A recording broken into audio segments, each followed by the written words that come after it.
This week, we discuss Hen being stuck between her two besties. How Athena and Chimney make up and honor Bobby's legacy. And how Buck and Eddie need the support of their partner but can't ask for it. Have you ever watched something that completely rewired your brain chemistry? A procedural network drama might not be your usual pick, but it's ours.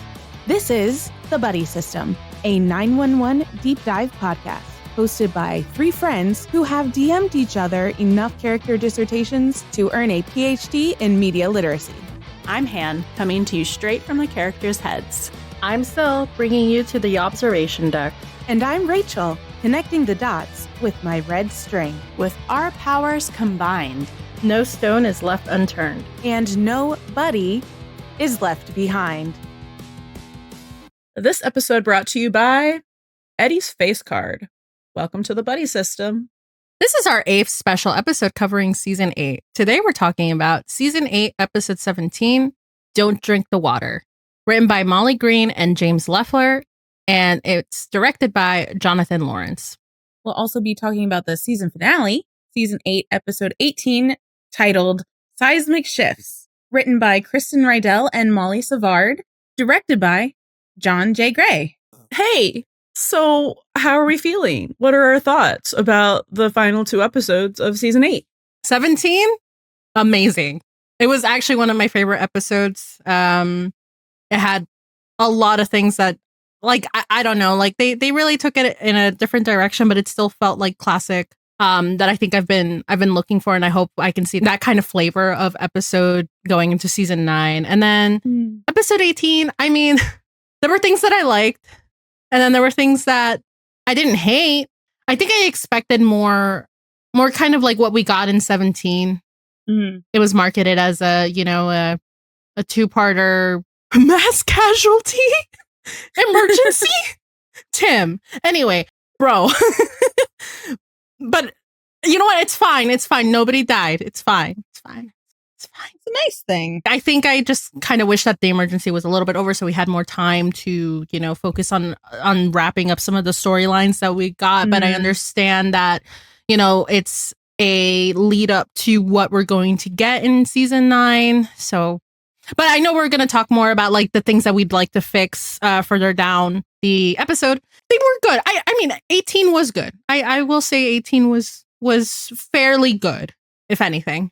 I think generally we all agree on that stance. I love 17. I also think it might be one of my favorite episodes of the season. I think when you look at 17 and 18 together as like a 2-part like mini movie sort of thing, then it makes sense that a lot of the character work is in 17 and the big emergency stuff is in 18. I wish there was a little bit more of maybe each in either. That makes sense. Just so it was like maybe split up a little bit more.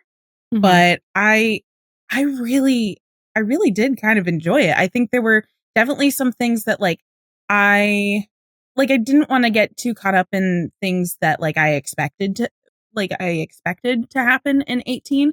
And I think we have some different expectations than a lot of the fandom or the internet did. Not as high stakes sort of things. But it was interesting that they managed to do things in a different way that still kind of got a similar thing across, I think. Don't ask me to specify because I can't at the moment. I might be able to later. But yeah, I thought they were really good. I thought the emergency, the building collapse was a very classic 911 type of emergency where it felt very big. There was, everybody got their little moments, which I loved it. And it felt there's so much, we'll talk about this later on too, but there's so much of 18 specifically that felt like stuff from season 2. And also actually, no, both of these episodes. There were a lot of season 2 stuff to reflect back on. And one of my favorites, if you know, being stuck. So prepare to be sick of me. We're it's a secret that she hasn't said in every single episode of this podcast. Or letting go. Not every single episode. Listen, it's either let go, stuck, or the well. Rachel, okay? you make a stuck reference in every episode. I bet you money. You sure? I'll go through our transcripts. Like, I'll bet you actual real money. Okay. I'll take your bet. I'll take your bet for like $1. Because you know I'm right. I didn't know we were high rollers over here. I for the most part really liked these episodes. I thought 17 was a really good episode. I thought 18 was a decent episode, not the best finale in the sense that it didn't do all the things that you need a finale to do, but as an episode, it was good. I wanted to say something, and I've been waiting my turn so patiently because I'm so strong and so brave. Didn't interrupt anyone. Oh my God. Since Syl talked. She said one of the things that she was pointing out how Tim was calling this a mass casualty event. And I know that's a thing we've all been like, and then no one died. But I think the point of that is that it would have been a mass casualty event if it weren't for the 118. Yeah. And Eddie, let's be real. So save the day. Everyone shared. So, and what it reminded me of a lot of is an episode of Doctor Who where the doctor gets to say, just this once, everybody lives. Oh. So that's kind of the vibes. So like, yeah. I think this was kind of just like a reverse of the Contagion arc where yes, no one should have died, but someone died. And this arc, a lot of people should have died, but no one died. Yeah. Yeah. That's kind of how I read it. Like the universe kind of balanced itself out in that way. Yes. Wait. Oh, I just gave myself goosebumps. Like if the universe was balancing itself out sort of way, then like Bobby was exactly. worth, like the scales were balancing. Even Bobby was worth more than even those like 148, however many people were in that apartment. I was like, ooh. I initially was also like weird, but no, I made it make sense. I did say before this episode aired, before 18 aired, I was like, what if we get season 6 finale, but for Eddie? And we did. We did. He saved everyone.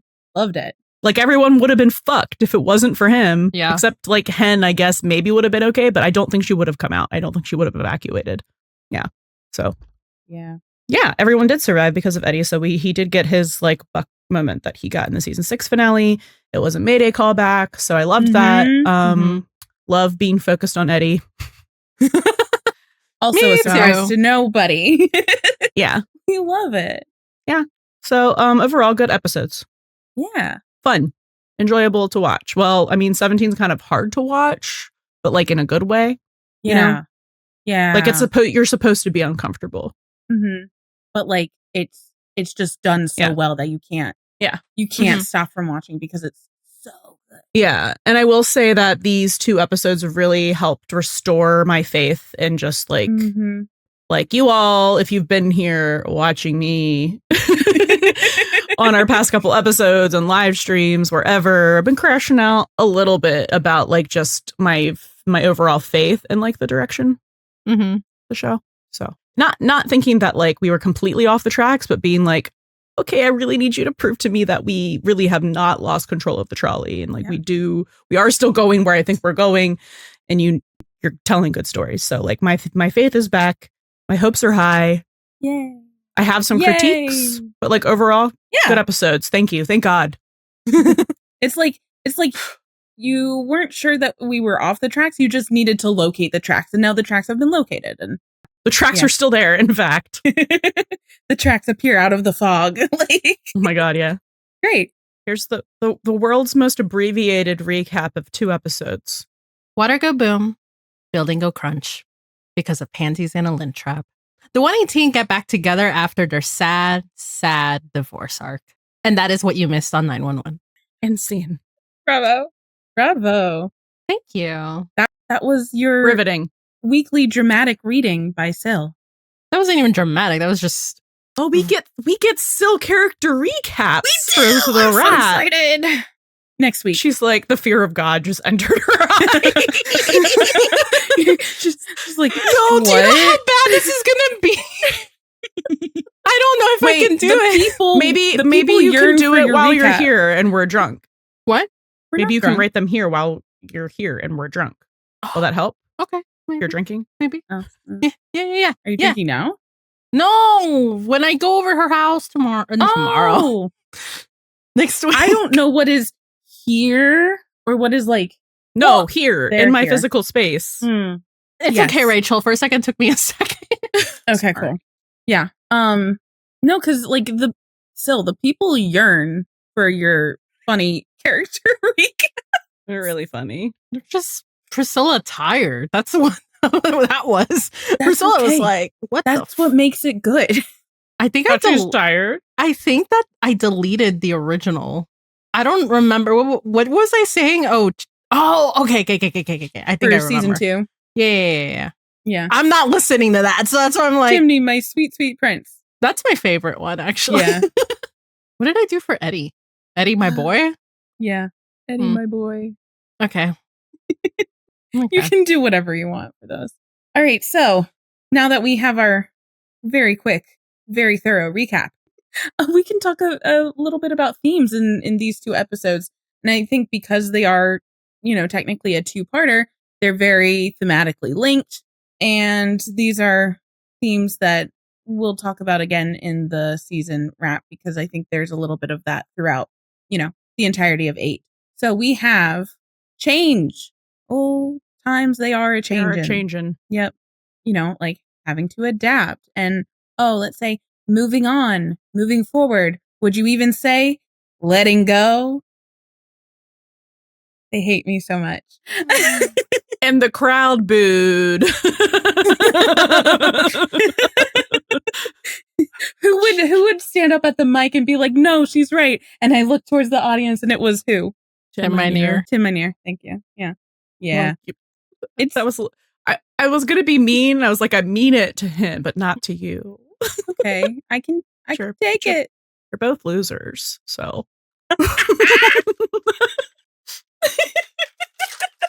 Tracks. See, when you bully me, I know you love me. Mm-hmm. So you just want to be bullied? No, I don't. She doesn't, but she knows it's my love language. So I will accept it as a form of currency. So then we also have this kind of dichotomy of, being fractured, carrying something alone, that feeling of disconnected, which is kind of like carried through from some of those earlier episodes where everyone is just kind of like split up and working on their own stuff. But then you have this banding together, coming together, teamwork, that kind of stuff. And yes, I'm going to say it. So sorry. I'm not sorry. I'm sorry that you have to hear it. But being stuck or being trapped, very big in these 2 episodes. Like, just the fact that like they say it so many times in 17, and then you have it physically represented with all of the collapsed building stuff in 18. That's definitely something. The last theme, which is this idea of home is where the heart is, or even there's no place like home, if we wanted to bring back our Wizard of Oz references. I still haven't quite found a way to make all of that make sense. We've got a little bit until we do our season 8 wrap recording, so I'll think on it. So I just feel like we left Bobby in Oz. Yeah. That's what it feels like. And he never came back. I'm glad I have cookies. Goddamn. Oh, I'm sorry. I'm so sorry. It's okay. I was trying to make more of a Wizard of Oz metaphor. I can't at the moment. Head empty. Do you have anything for behind the scenes and production stuff? All we saw were some of the behind the scenes photos from the set of I guess okay. I'll just say this for behind the scenes stuff. I thought the set for the crumbling building was really cool. I love stuff like that. Like when it's really big set pieces and it's like how I think I mentioned this in our live reaction, like how the set deck and the set department are able to make something that actually look like it used to be a building, but is now just crumbled in rubble and all of that stuff. And how I think I saw or read in one of the interviews that Oliver did over this week during the upfronts that they, like they actually built it and it was kind of like a maze in there and you had to kind of like duck and do like all of that stuff. And I think that's so cool. And I was really into it when we were getting some of those behind the scenes pictures from like the cast or crew. And I just think it looked awesome. So like props to the set deck and props department. Because like it looked like a real crumbled building. Yeah. And I love big set pieces like that. Yeah. It was cool. It was also the behind the scenes pictures that we got was also like how we knew Eddie Diaz is, why do I say it like that? Diaz. DS. With a little extra spice. Spice. What was I gonna say? Oh, yeah. So, and because of those pictures, that was how we knew that Eddie was back, and he looked good as hell. Yeah. And the white Henley. Yeah, and that something was like interesting because he had the like the civilian clothes instead of like the LAFD like undershirts and stuff. So Also, kind of like clued us in. Yeah, and it also kind of clued us in. Like we were like, oh, there's going to be an earthquake, which there was, but it wasn't the reason why we had the crumbling building.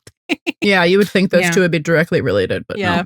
Yeah, there was kind of a lot going on because there was like the tiny earthquake, which created the gas pockets that made the methane go into the water reservoir. And then I guess the gas pockets and all of that stuff is what sparked the boom in the laundry room. Yeah. So all related. Well, yeah. Okay. There's lots of like factors in there. Why don't we name earthquakes like we name hurricanes? We had this conversation in a different episode. Have this conversation.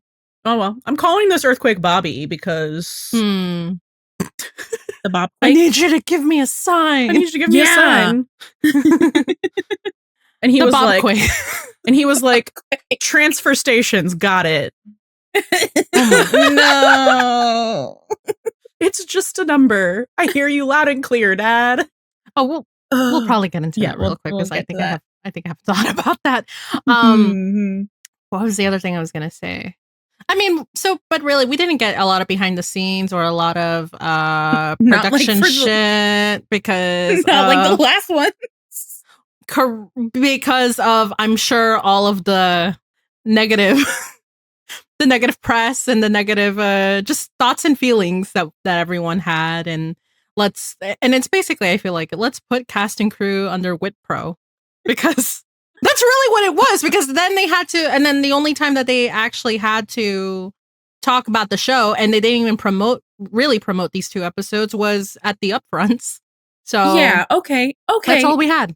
We can talk about this a little bit. We'll probably get into it a little more with the season wrap, but I think with this week, because it was leading up to the finale, there was the event of the Disney upfronts, which is networks have the upfronts usually in May. It's around the end of a season, and it's all about kind of putting their best foot forward for advertisers. So the networks like ABC, NBC, like all of the networks do their own, and they usually bring out the cast of their shows, like their really successful shows that have probably already been renewed, in order to kind of like basically sell their product to or sell the interests of their product to advertisers, so advertisers buy space during the show commercial breaks, right? So that's what the whole hullabaloo was about. But because it happened around this time, there was a huge push for 911 press wise, but it was interesting because it wasn't really finale focus. It was more just like general looking forward into the future for like season 9 stuff. So when you really look at a lot of the interviews with the videos or the written interviews, it really doesn't pertain to what the finale is going to be about. It's more of a just general, like, that's what upfronts normally are. Yeah, it's not look towards season 9. Like, exactly. So I think a lot of people, it's not like advertise the thing that already aired. Mm-hmm. It's like, the thing we're going to make next is going to be so good. Yeah. I mean, and I think it just so happened, like, it would have been better if the upfronts happened after the finale, of course, because that would have given a little bit more, like, positivity for some people. But I think I think there was a misunderstanding that a lot of the press that they were doing for the upfronts was supposed to be for like finale stuff, but it's a completely different event sort of thing. Mm-hmm. So it wasn't necessarily finale focused. And I think we do have a lot to look forward to in season 9. Yeah. But we'll talk about that a lot in our season 8 wrap. But just kind of like, this is what happened this week. It was a lot. It was a lot. I did not sleep. Barely, yeah. I barely slept. I think every day I was getting 4 hours of sleep because nothing, like there was just too much happening. That's enough slices. We were like, we love being fed so much food, but also like we're full. Grandpa. Whatever. I'm just glad we're done and we can move forward into hiatus and then season 9. Yay! I hope it's good. It will be. It will be. We're manifesting that it will be. Yeah. Mm-hmm. Yeah. Circle. All right. So with that, shall we talk about some characters? Do we have anything to talk about for Ravi? Because he was there, but like, no. Who do we want to start? I can talk about him for a little bit. Okay. Sure, we can. You want to? I didn't have anything really written down. Enerud is an excellent actor, and I love having him here like always. But it's been really cool to see him in these situations that we've never really seen him. Well, we haven't seen a lot of the characters in this situation in particular, but we haven't seen him be like really downtrodden and in different flavors before. So that's been really cool to see him like flex his acting skills like in that, especially I think in 18, just like seeing how entrenched he is in the 118 family now. Yeah. Seeing like especially like the beginning versus the end of the episode. Well, for everyone, but for him to be just like near tears because Eddie's leaving, Buck's leaving, transferring. Buck said that it was just a number, and he looked really upset about that. But him and Buck work really well together as partners, and I love seeing that. Didn't love seeing him almost die. No. Let's stop doing that. Let's almost not. Die? I missed that. He almost fell to his death. Oh, that part. Okay. And Buck pulled him back because Buck had his back. Yes. Yeah. So they do work really well as partners. They're really good partners. I am excited to see more of Ravi moving forward. And I think the events of 14, 15, 16 really trauma bonded Ravi. That's true. to a shift of the 118, like maybe like more than he ever had been. So I think Han, you're right. We really do see how much like he has kind of imprinted on everybody else, like the core 4, and to have that be possibly so up in the air. Him in too. Like he's in Buck's house. Yeah. He's a little obsessed with Eddie, and you know what? Same and valid. Totally valid and fair. Totally okay. Like, but he's like in the family because he's in the hospital room. Yeah. With baby. So Nash he's Han. really been finally like welcomed into the family, like on a even more official basis. And I think that's why we do need to see more of him. But you can really tell like how affected he is by things potentially being so up in the air again. And I think that's like they're really small moments, but Anirudh does a lot with those, and it's really impressive. And I think it's just he's like the little brother now. Yeah, like, he's no longer the Proby, but I love that. Yeah. Anyway, Ravi Main, season 9. Yeah, let's not a request. That's a neat. You told us that, and we're agreeing and saying thank demand. You. Yes, that's a demand. Yeah. Also, a Ravi Begins because Ravi Begins. He has very interesting lore, and we need to know. They have more. until season 10 to give that to me. Yes. I don't think they have to give it to me next season, but they need to give me more information about him personally. Yeah, you've got like somewhere within the next like 36 episodes. That's like 4 seasons. Yeah. That's 36. It's 36 18 times 2. Did you say 36? I thought I heard like 30 to 60 episodes. That's what I said 36. 36. Anyway, I can do math a little bit. Anyway, he was serving looks. Always. That's my last comment. Just serving looks. Yeah. I love to see it. Yeah. I really do love how emphatically he like glommed onto Eddie at the end there. Like that was really fun. He's so, I mean, like same. He did what we all plus Buck wanted to do. Yes. Character insert. Yep. Yeah. Mm-hmm. He did not read that roof well, but you know what? I'm still happy for him. It's okay. Yeah. We'll give him that one. He'll learn. Well, I continue saying this. Mm-hmm. Basically just that.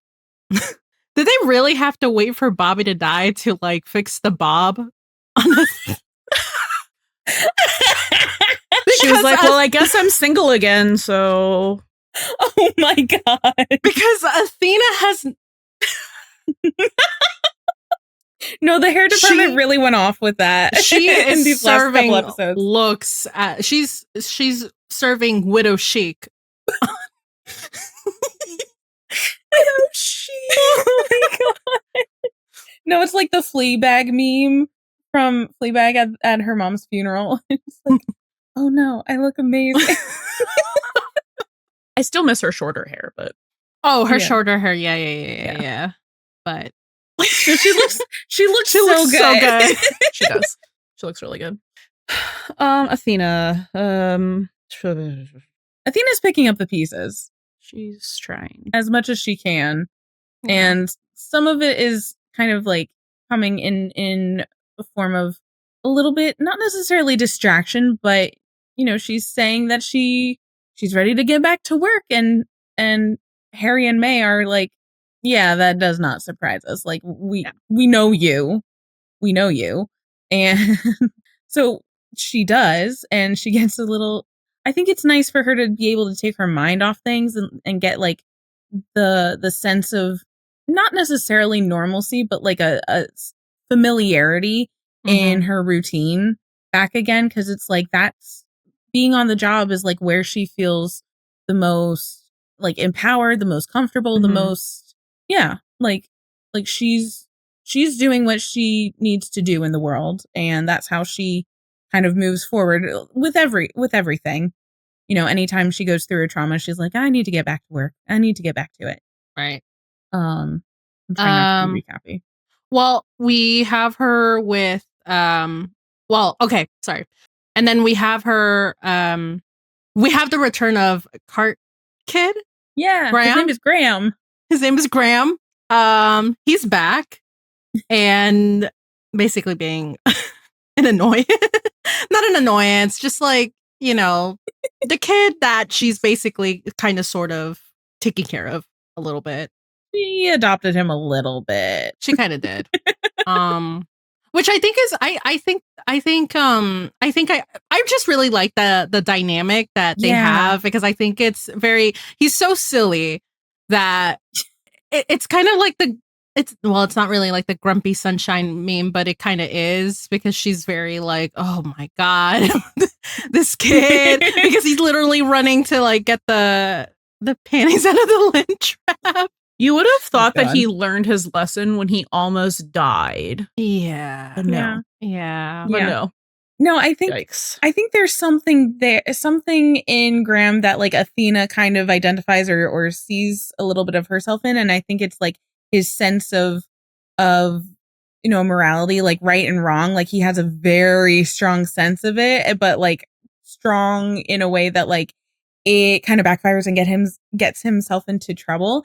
And I think Athena, who obviously because she's a police officer, like she has a similar moral center that is very strong, and she just kind of like, I guess, is trying to guide him maybe a little bit into like not letting that get like getting his morality to lead him instead of like him leading his. Does that make sense? I didn't finish that sentence, but I do like that we continue to see them remembering that Athena and Hen are best friends. And get to continue to see them have conversations. Episode 17, I like that Athena is still opening up to people. She's not shutting herself off from everyone, but she is shutting Chimney out. Yeah. She's just not ready, or at least in 17. No, because that is looking directly in the face. It is looking at it directly in the face, and she can't do it. But I think we all knew that she was going to forgive him and things were going to be okay, but it was just uncomfy for us. Yeah. While that lasted. Like, we knew it was going to happen. It was just a matter of... And I think at some point, I forget in which episode, Chimney says something of like, I need time.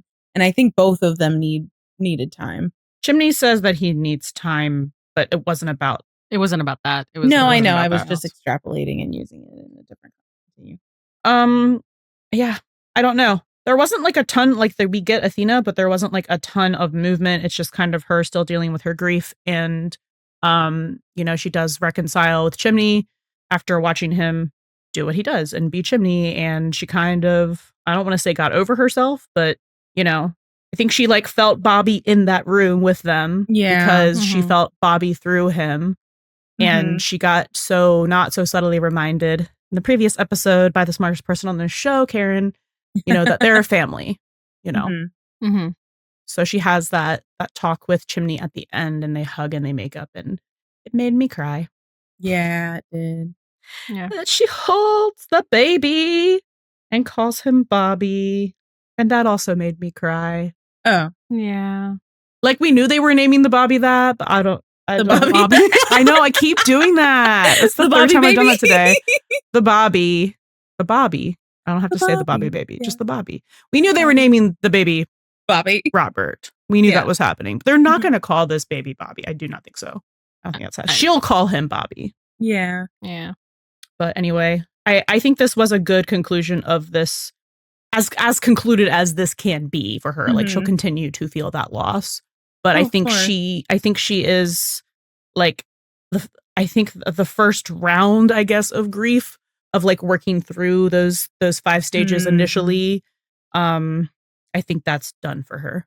So I think that was a good conclusion to that arc for her. It did feel very like, complete in that way, like that she's learning to kind of move on a little bit, especially with her decision to, it seems at the moment, to sell the house as well, where that will have her end up in season 9. I don't know, but I think she's like making steps to move forward. And I think that montage at the end, when she's walking through the hospital and it's kind of like flashing back to all these other things, I think that montage is kind of symbolic of her like taking the next step forward and like moving forward, not necessarily moving on, but like just like put one step in front of the other sort of thing to keep on going. Yeah. I love cool. that. Great. Next. Chimney? Cricket? You said chimney. I said cricket. Chimney. Yeah, but you said it like chimney. Oh, yeah. Okay. I'm sorry. Connect the Wi-Fi. Sync the Bluetooth. I don't know what's wrong. Lock in, Rachel. Me and Han are more in sync for some reason. It. Fine. Rachel, you were not in sync with Syl last time we recorded either. Guys need couples counseling. Yeah, I don't know what happened. I love you. Sure.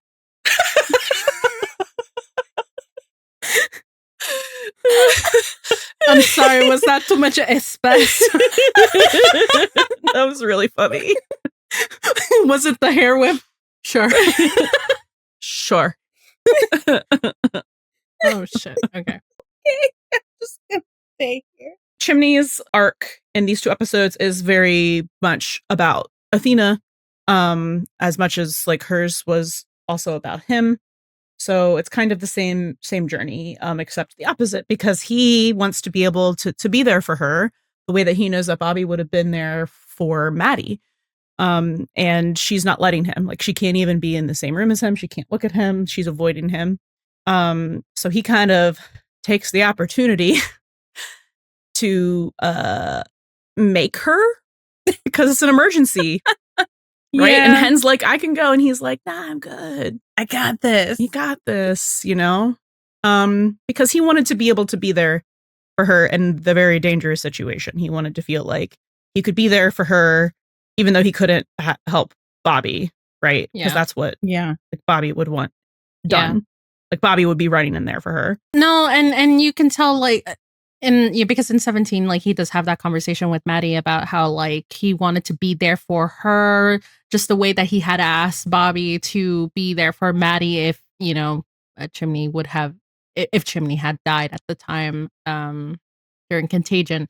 Like he just really wanted to be there for her, but to honor that promise. And I think he's doing a lot. Like he is overcompensating due to his guilt in a lot of different arenas here. Because like at home, Maddie walks in and he bought all of this baby stuff. So many packages just like strewn around the house because he feels bad about that. And then he's making a lot of choices and decisions based on his guilt, but they are very much in like they're coming from like a loving place, and he just wants to right what he thinks he did wrong. Chimney does what Chimney does, and he, you know, fixed things with Athena just by being there for Athena. Like, and he wasn't pushing her. He was just being there. He was being he wasn't trying to get her to talk to him. He wasn't like being how Buck probably would have been if the situation like pushing and pushing. He just he'd been trying to like get her to talk to him. He was doing exactly what he set out to do, which was just being there for Athena. So like honestly, it's kind of like what Bobby said to Buck at the very beginning of season 1, just like be in it. Just like be in there with her. Step into it with her. Thank you. Step into it. Because it's like he was just doing his job. He was taking care of Donnie and Graham and like doing what he was doing and asking Athena for some help, which obviously she was going to do, and it wasn't like, you know, huge impositions, but it was kept very professional by both of them, because that is what Athena said at like the end of 17 to Karen. But at some point I think you saw Athena realize, you know, Chimney is doing exactly what, you know, he needs to be doing, and that's what Bobby would want him to be doing, and I think she knew like Bobby would want her to also let him be there for her and be there for him, you know? Yeah. So I just want to read what she says to him. Like she says, he's going to be okay thanks to you, Graham. And she said, you saved his life. And he said it's a team effort after he sighed. And she said, you know, that used to drive him crazy, Bobby. He always said you never gave yourself enough credit. But he knew that you were a smart, talented, capable paramedic and a great leader. Yeah. He'd be so proud of you, and then hugs him. That's when I started bawling. Oh yeah, I was full on sobbing. Because he really needed to hear that. He really needed to hear that. That was, and I think she knew that, and I think she knew like what Bobby would say in that situation.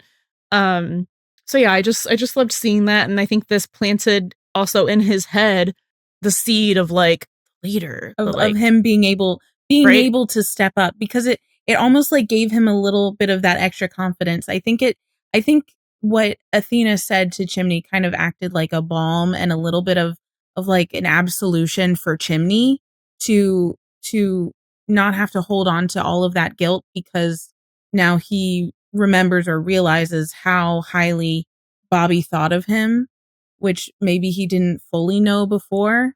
But to hear like Bobby's words through Athena, I think really made a beautiful impact on him, and it kind of like bolstered him into being like, well, if Bobby thinks this and Athena agrees, then it must be true.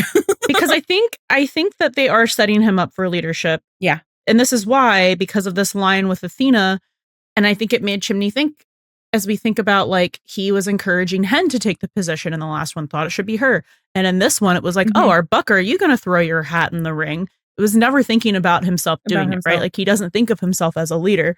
So her saying it and agreeing and saying that Bobby thought it made him be like, okay, well, Bobby isn't here to keep this family together, so I'm going to be. And he steps up and he gives one of the most beautiful speeches I've ever seen. Yes. Oh my God. One of the best Kenny monologues. performances, which is saying something that I've ever seen. Oh my God. I got full on goosebumps. Yeah, I was just crying. That entire scene, every single thing about it, from the lighting to the blocking to the camera movements to everyone else reacting, and all centered around Kenny's performance, was just like, again, I know we've kind of mentioned this a couple times, but like, if the Emmys cared about network television, Angela Bassett and Kenny Choi. Yep.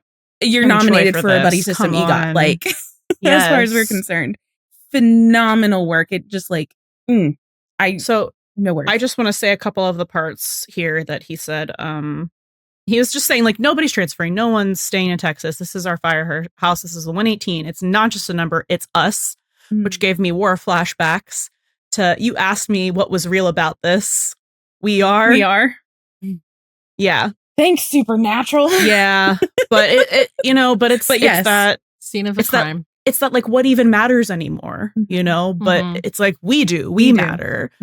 So he says, it's not just a number, it's us. And you're right, Buck. Things are never going to be the same again because Cap is gone, but leaving won't change that. It won't make you feel any less sad. It just means you'll be sad all alone.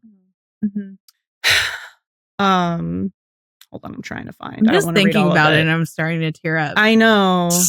Oh boy.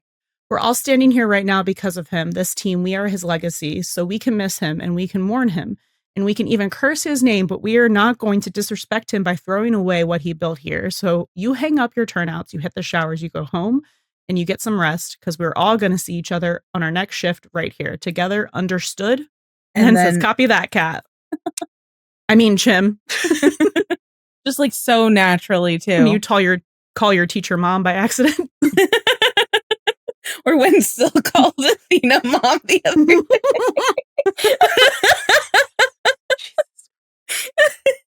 No, that was so. It was so cute. Did you make that into a promo clip? I think so. Tag Angela. No, that was a reaction. Oh, yeah, but I forget for which episode. Was it 16? I think it was 16. Yeah, it was 16. That was completely forgot where I was. I think, I don't know. You were just like, Mom. Took us out. Because like that was Mother. But yeah, like, kudos to whoever like wrote and created that monologue. Kenny's performance was just like impeccable. Like that was one of, I think it could so easily be a classic, or like a modern classic moving TV moment. Yeah. That will kind of like transcend a lot of I don't know, space and time. But like I feel like that scene is going to stick with me, but with us for a very long time to come. And I think if they go down the route of Chimney as captain, that will be a incredibly good decision. So I hope they do. Yep. And then I guess him and Maddie have the baby, but it's really about Athena. It's really about Athena. Well, it's honoring Bobby's legacy between all of them. Yeah. So you see everyone, all of the 118 and extended family are in the room, which I feel like is against hospital policy. But everyone's in the room, and Chimney hands the baby to Athena and says, Athena, say hello to Robert Nash Han. And she says, hello, Bobby. And the crowd cried. The crowd did cry. Crowd cried. We cried so hard. Yeah. And the song that's playing in the background, like, I love this song. The line that plays like right before, in between him saying like, say hello to Robert Nash Han and her saying hello, Bobby, is the tragedy is not the end of the story. I thought that was an incredible choice. Yeah. Because it really shows, like, for all of these characters, like, it is going to continue. Mm-hmm. Yeah. Yeah. Oh no. How many times am I gonna cry? Jesus Christ. Like, I watched it last night again with Sil, and I was like, no, I sobbed. I didn't rewatch that scene.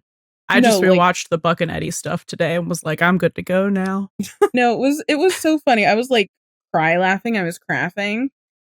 Like full like body I don't like that. Cry laughing. Because I was like, this is like I've seen it before. And it was like tears pouring down my cheek. Aw. Would you say that tears stream down your face when you lose something you can't replace? Yeah. Yep. So okay. I've never cried so much where other people can see me in my entire life than these last like month. Mm-hmm. You're welcome. Just to quickly add, I mean, I do love the song that they chose to end the episode with, because it also in a meta way. Yeah.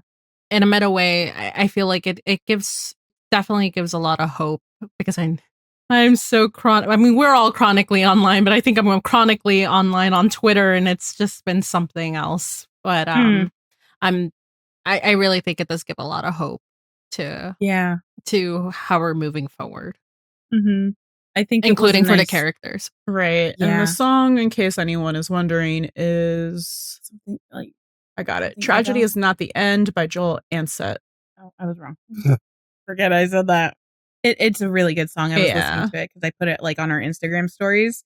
So I was like yesterday, like, we need some positivity. So I put like happy first day of hiatus, and I was like, what are you looking forward to most in season 9? So I was like, we need a little bit of like positivity. And I thought I'll read some of the lyrics. I forgot to look up songs for this. They say it's going to be okay, but it doesn't take away the pain. We don't have to be afraid, because I don't think it's an accident that tears are shaped like seeds. So I'll bury all my fears and trust they're turning into trees. I'm fighting to believe this is not the end of the story. there are the trees. There's Tim's trees. Grief, you're a loyal friend. Just when I thought I'd never see you again, you caught me by surprise and took me back to simple times when we all had a place. But now in every precious moment, I can feel the empty spaces. Blah, blah, blah, blah. Talking about, again, the whole chorus that I read, but I'm fighting to believe this is not the end of the story. Our lives are a poem, our sorrow half the lines. This is what plays at the end. Our lives are a poem, our sorrow half the lines. There will come a day when the good Lord makes it rhyme. Oh, when the good Lord makes it right. And then the chorus again. And then the end is this tragedy is not the end of the story. So I really think that it's so fitting for the episode, for the characters, and for us. Yeah. Like, I really think that was whoever picked this holding our hands and telling us it's not the end of the story. Like, it's there. It's okay. Yeah. No, like this was, I know we talk all the time about how great the needle drops are for this show, but I think this was the most needed needle drop probably of the entire series, because it speaks directly to us as the audience, and maybe the people who had their faith shaken a little bit in these last like handful of episodes. And I think it really, really speaks to, you know, how they're going to move forward, because we all have to kind of move forward with this together. Like, not just the audience, but the cast, the crew, the writers, like everybody involved have to move forward with this, because like this is our reality now. And I think that just like speaks to everything on like such a beautiful level. It does remind me, and as a callback, I feel just like vibe wise to Find Your People from episode 4 of this season. I think it's just like an extension of that, but about grief. Oh, like at the end of 4, where, you know, they've defeated the councilwoman and everybody cheers. And it's talking about how you need to find your people, the ones that make you feel whole. Like, who will be there when things are going wrong. Right? And help you find yourself, and when you're lost, all that. Oh, I think it's kind of a continuation of that. That's kind of perfect. Yeah. I love that. This is why you're our music guru. Yeah. Hey. I don't know if there was anything from 17 that nope. Not as much. There's nothing. Not as much. This one had the impact. Yeah. And the lasting impact. Like, I think I want to download that song, and I don't usually do that. Shall we talk about 10? Yeah, I would like to. Can we get back to politics, please? Please. Can we get back to characters, please? Every action has an equal opposite reaction. Thanks to Hamilton, our party is fractured into fractions. Why does it always come back here? You will always end up here. I know. It's Supernatural, Hamilton. Yeah. Yes. And Disney references. Disney references and Taylor Swift. Yeah. Yeah. Wow. Should do one of those memes of like when they're pouring the concoctions of like making up a person. Yeah. Like that, but for the buddy system. Yeah. Yeah. That sounds about right. Okay. Yeah, I would like to stop crying now. Okay. So Hen is very supporting, I guess, is how I would describe her in these 2 episodes. She does make a big decision for herself to turn down the captaincy. I don't love the reasoning. Well, I think what really I just try to focus on is that she just wants to be a paramedic. Like she did say like she wants to be, you know, in addition to like a hands-on mom and a hands-on wife, she wants to be a hands-on paramedic. I know. But I think she As feels if Chimney like doesn't have a brand new baby. Huh? As if Chimney doesn't have a 2-second-old baby. Right. well, the thing is, like in 17, she had that conversation with Athena, and in 204, Stuck, that's when Athena was offered that promotion to, I forget what position it was above sergeant. Lieutenant? I think so, yeah. I don't know. I think it was lieutenant. Okay.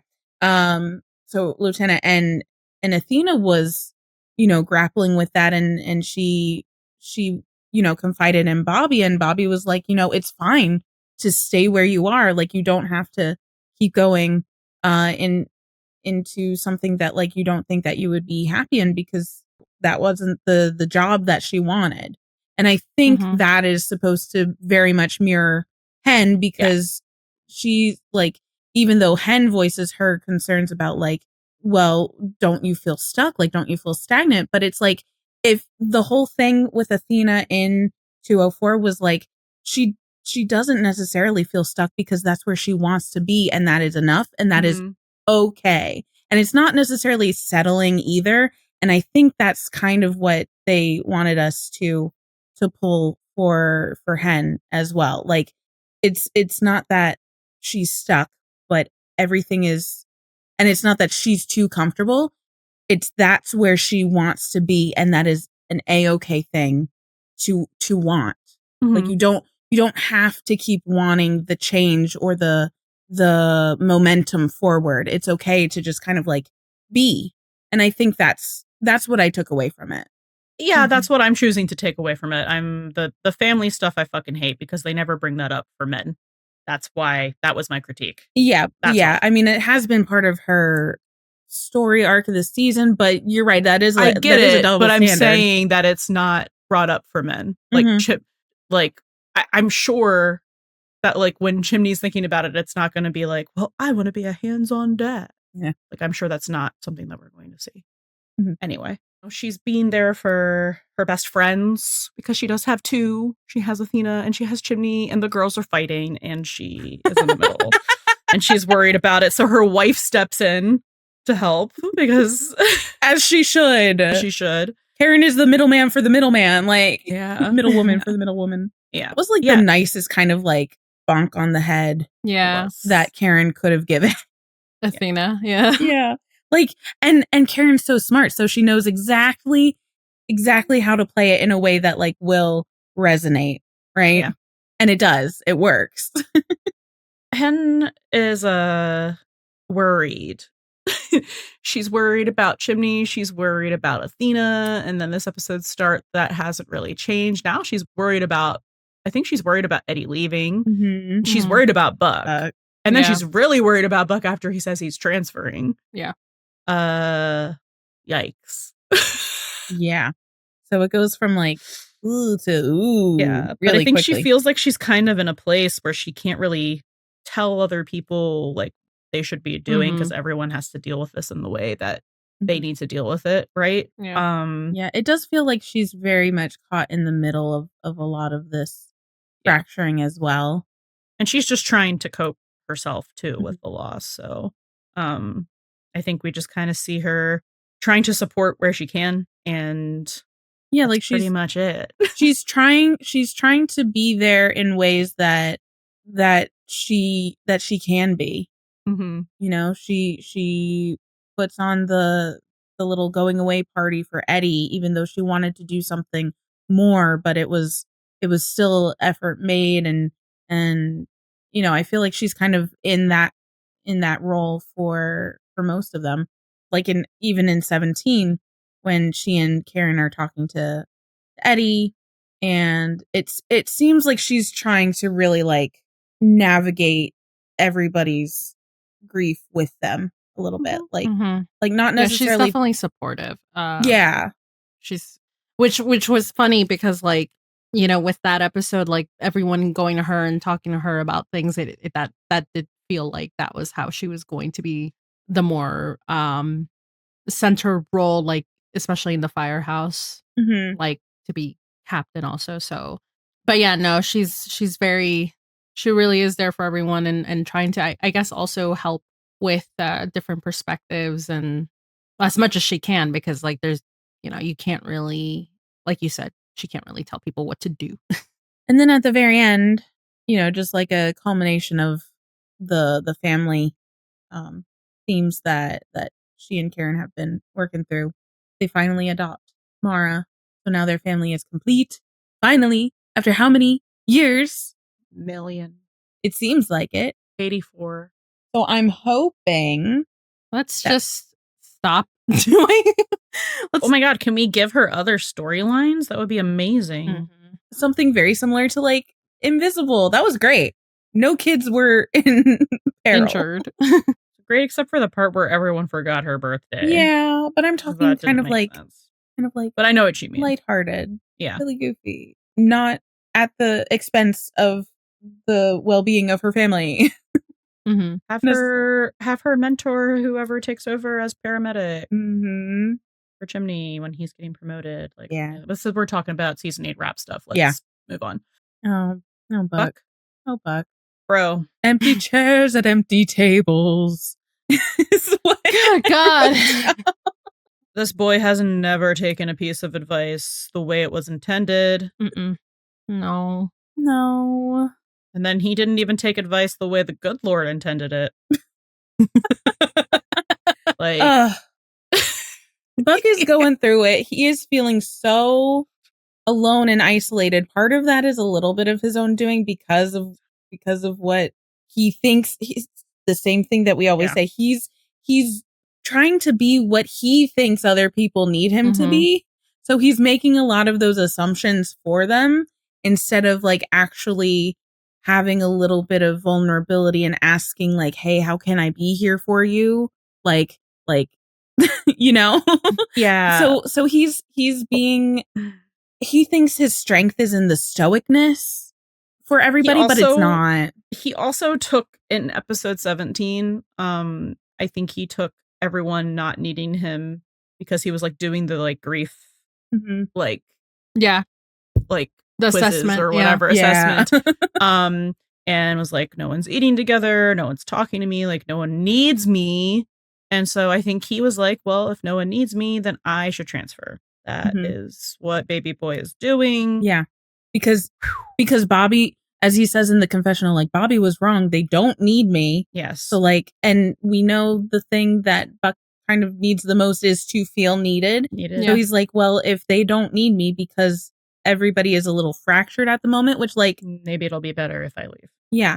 But like, it's also understandable. Everyone has to, you know, go it alone for a little bit. And I know we were a little ambivalent about how they were so fractured in like 16, but I think the way that 17 was handled, it made it make so much sense. And it was done very well that I was like totally fine, because then we knew like 18, they would band back together. And it's like, okay, I see how they're doing.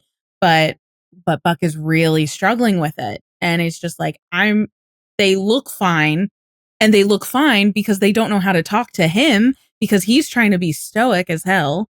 And it's completely backfiring. So then he thinks they're okay. They're very not okay. He's very not okay. And okay. He's like, Bobby's gone. Eddie's about to be gone again for good. And like, what's the point? his house is not a home. Yeah. So yeah. So I did love that he went to the confessional, which is a wild thing that never in a million years would I have expected Buck to do.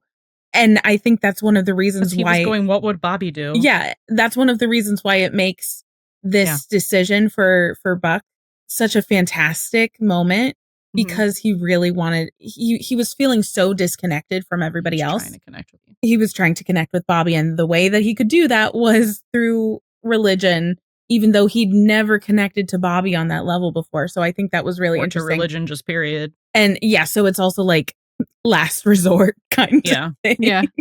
And then he's like asking for a sign, and then the earthquake happens. And I want to know, like, what does Buck interpret that sign as?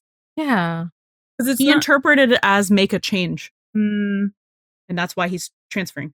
Well, I don't know. I kind of thought about when Buck is talking to Peppa in the kitchen, and she's talking to him about, life is change sort of thing. And you just have to, it's unavoidable and you have to own it. That was the point to me where I was like, oh, I think he made that decision then.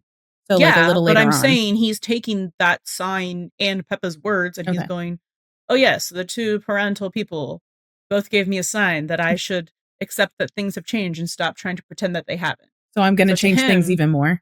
Yes. He's like, things will never be the same. Things will never be right. They don't need me. Things will be better if I'm gone. Because that's just like where his head always fucking goes. He's like, everyone is like fine-ish without me. Maybe they'll be even better if I leave.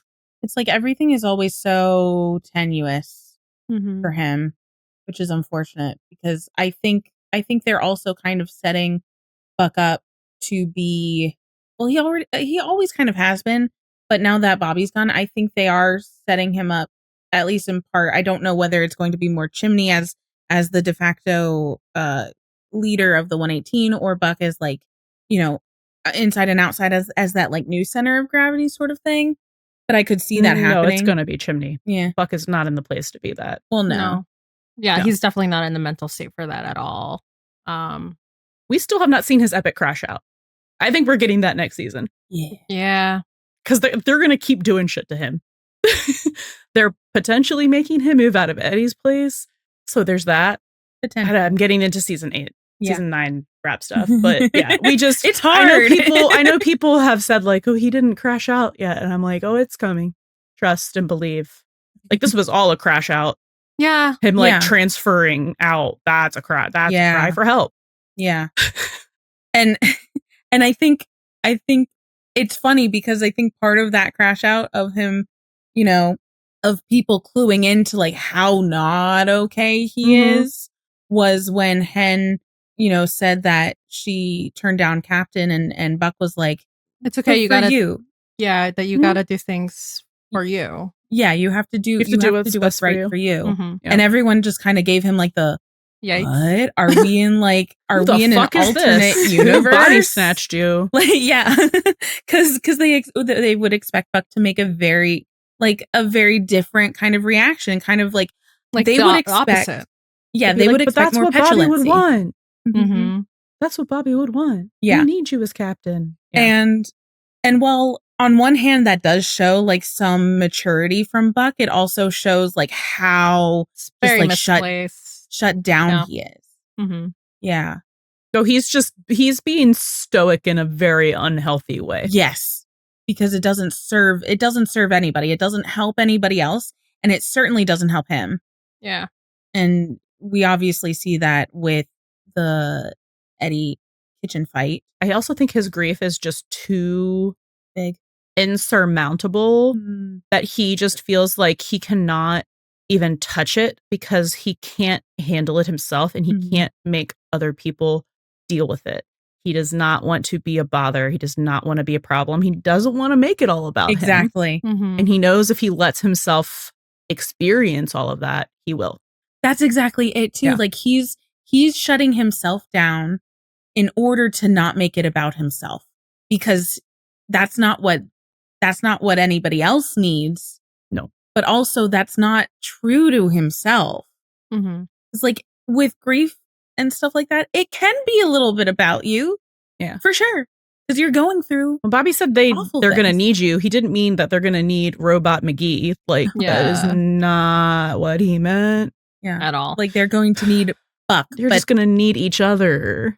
But he's not trying to be Buck. He's trying to be a Bobby version of Buck. And he's heard you're going to be okay as you need to be okay because they're going to need you. That's how he took that. That's one of the problems with that too. I know we've talked about that before. Like, I know. I'm going to keep bringing it up until he gets over it. No, I know. It's just like the meaning behind the words was good. Yeah. The way they were delivered to Buck because of the way Buck takes things. Yeah. Like the way he translates them in his Buck brain is bad. Yeah. And Always. He tends to do that a lot. Like his translator is not like calibrated exactly correctly, or rather other people's translators are not calibrated correctly for Buck speak. No, it's because of his CPTSD. So for sure. Let's talk about our princess. Our baby girl. Our baby girl. Our first Avenger. Eddie, assemble! Coming soon to a social media near you. So we get to see a lot of stuff of Eddie that I'm really happy with. We get to see him talking to Karen. Yes. Finally. Finally. Oh my God. Give me that all the time. I'm gonna need a lot of that next season. Yes. Mm-hmm. Yes. I did, just like as a quick aside, I did like seeing the different like permutations of character combos in these two episodes. And I think that was done very well. And we need to see more of like, not just like the typical, pair ups. So I think we've had a big problem doing that since season 4. Yeah. 4 was good. Then after that, it was like, we forgot how to do that. Yeah. So it was like really refreshing seeing Eddie interact with Hen and Karen in this way, just like very casually. Because like Eddie and Karen would be like best friends. They're so smart. They're all smart. They're smart. Mm-hmm. They're low key bitchy. Yeah. They get each other on like the pettiness wavelength. Great. Yeah. For being like Freudian slit. Interesting. You notice how you called this place home and not the other one. Yeah, Karen's just like so blunt and like to the point with him. Which he needs. Yeah, he really needs that. So that's why I keep saying he needs to be bonked in the head. Yeah. Yeah. Which is why he takes advice from Buck so well. So if we could see him get advice from someone else who is like Karen. Yes. Ooh. I was going to say from a third party who has no third party observer with absolutely no personal interest in the matter. But she definitely has an interest in the matter. She does. She and Hen do. That's just my favorite quote from She's the Man. But he's not gonna get the advice that he needs about Buck from Buck. No. Yeah. So it is really interesting too that like Karen just like straight out says like, oh, interesting. You called this place home and not, the other place 800 miles away. What do you think about that? And he's just like, force of habit. Just like sidesteps completely, like, right? Or Freudian slip. Oh, I do love that. So you see like very early on how, not that we didn't know, he doesn't want to be in Texas. He'd rather be here. Yeah. But it's just like, go ahead. Unfortunately, he also, I say unfortunately, it's supposed to be a good thing, but it's not. Unfortunately, we also find out that the El Paso captain, their hiring freeze is over, I guess. They're hiring conveniently. So convenient. Their hiring freeze is over, and he would have been a firefighter in Texas if he actually went back. But anyway, it's just funny because like Karen also clocks that, and she's like, "So, when are you going to tell Buck?" I love her so much. Like she is just saying Karen, in this the whole conversation scene starts with her going, "You're worried about Buck's level of worry." She's like, "Do you fucking hear yourself?" Like, I feel like Karen is just like the insert for all of us, like the audience at the moment. It's just like, do you know how stupid you sound right now? She's like, gay boy, open your ears. Open your eyes, open your ears. But yeah, I don't know. I'm obsessed with the whole scene. I love it. I love at the end, because I think the rest of this we kind of have to talk about in Buddie. But I love at the end when they're like, so when are you telling Buck? And he's like, I was hoping the new captain could tell him. And it's like, get out of my house. Do you think he that like was laughs ad-libbed? into his coffee? I have no idea, but it's brilliant. Because that was so much The fun. And him delivery like was so snorting the coffee. It's hilarious. So we can like skip a little ahead to 18, where he's ready to leave, packing up. Well, they gifted him his turnouts, and you know he's kind of like ready and rearing to go, and he's got to be there and like super bright and early, but he's not going to be like a firefighter yet. Like he has to go through like some more training again. I think you have to get training for different. You have to get a certification for each state. It's different certification. But I would just like to note that he tells Hen when she's saying like, oh, I wanted to do like the whole backyard barbecue. And he's like, it's better that it's not a big deal. I'm like, bro, let people do things for you. I know. Let people love you. For fuck's sake. It's like he doesn't want... he doesn't think he anything deserves to be about joy. Him. No. So it's just like, both Buck and Eddie just need to find some balance. Like some things can be about you. Yeah. Yeah. So, but he says that Christopher wanted to see the firehouse one more time. I wonder why. Which I loved hearing. And then he sits there and goes through a face journey for this conversation. And is like, oh, Hen turned it down. And then he's like, oh, Buck's being weirdly supportive, mature about this. Interesting.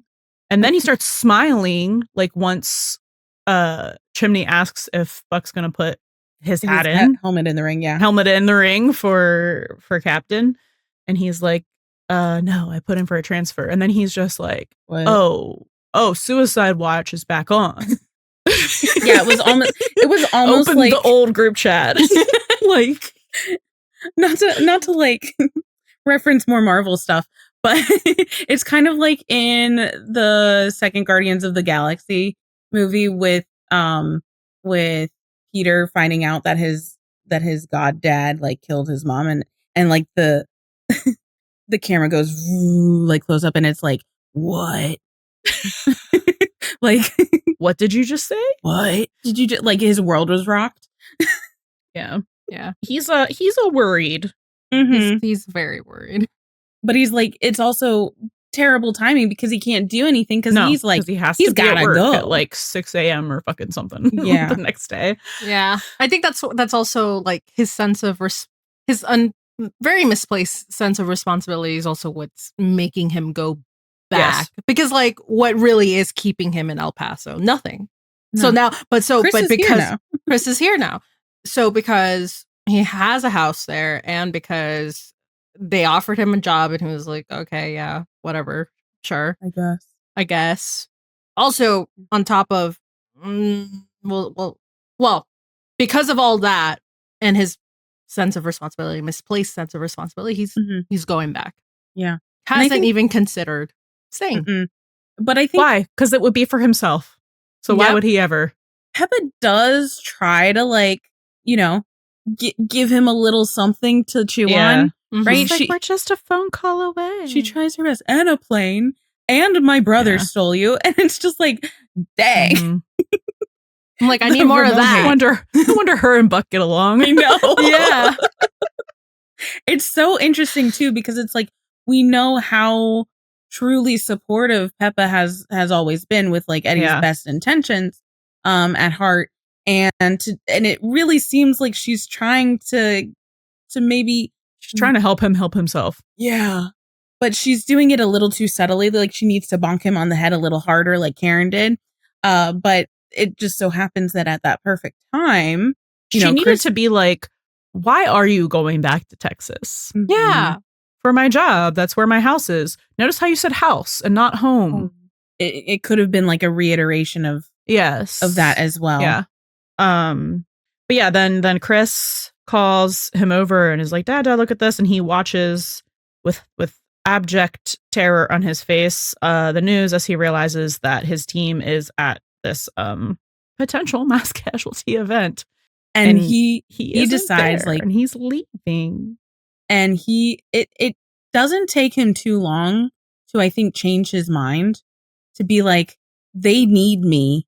I can't not be there again. Yeah. Yeah. So he, like, I don't think it's even like it's almost an instantaneous decision. I can change the outcome this time. I can change the prophecy. I can make up for not being there. His whole root trauma is missing the big things. Yeah. With Chris, with Shannon, Chris again, with Bobby. So this is Eddie getting to redeem himself, not just for like this season, but I think probably healing a little more for the last time he wasn't able to be there too. In previous seasons when he left. So he puts on his turnouts. He shows up looking like the hottest MCU star you've ever seen.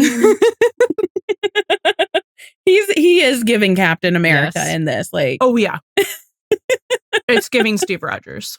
Yeah, it's giving Steve Rogers. And it's just beautiful to behold because we love competency and we love a king who shows up for his family and saves everyone in a white Henley. In a white Henley. It's looking so good. Good choices. And like, slut strand. All the strands. All the slut strands. All the gel went away because of the soot and the dirt and the. We love it. We love to see it. The sexy soot, apparently. The soot contouring. Yeah. And the dirty and bloody. Yeah. But yeah, I think Eddie is like, we love seeing Eddie when he is at his most confident and competent, and that is like moments like this. You know, it was giving, I was saying it the entire time we were watching the episode, but it was very much giving like I'm familiar with the ordinance from 201, just like he's there, he's cool, he's confident, he's competent, he's got ideas, he gets the job done. Sorry that my brain just went to chapel. But like he really is. He is the ideas guy in this instance. He's taking charge. Not in the way that like Chimney is, but just like, you know, when he says to Gerard that like, by the time you clear all this debris away, you're not going to need a ladder. It's going to be on the ground. It's giving Mayday Eddie when he's like telling, well, when he's having his diva off with Josh, except obviously this isn't a diva off. Today you're in my house. Yeah. Those are like the Eddie moments because that is when he is so like empowered in himself. And it's also because he's where he's supposed to be and he knows it and he's there to support his team. Yeah. So it's just like, it's like one of the Eddie moments. Yeah. So great. And then he gets yelled at by Chimney. Oh, right. Because I think the rest of that is gay. I don't know what else to say about that. Yeah. Like even the GA like he knows just gets told that he's not going back to Texas, and then it's just like, okay, I guess that's it.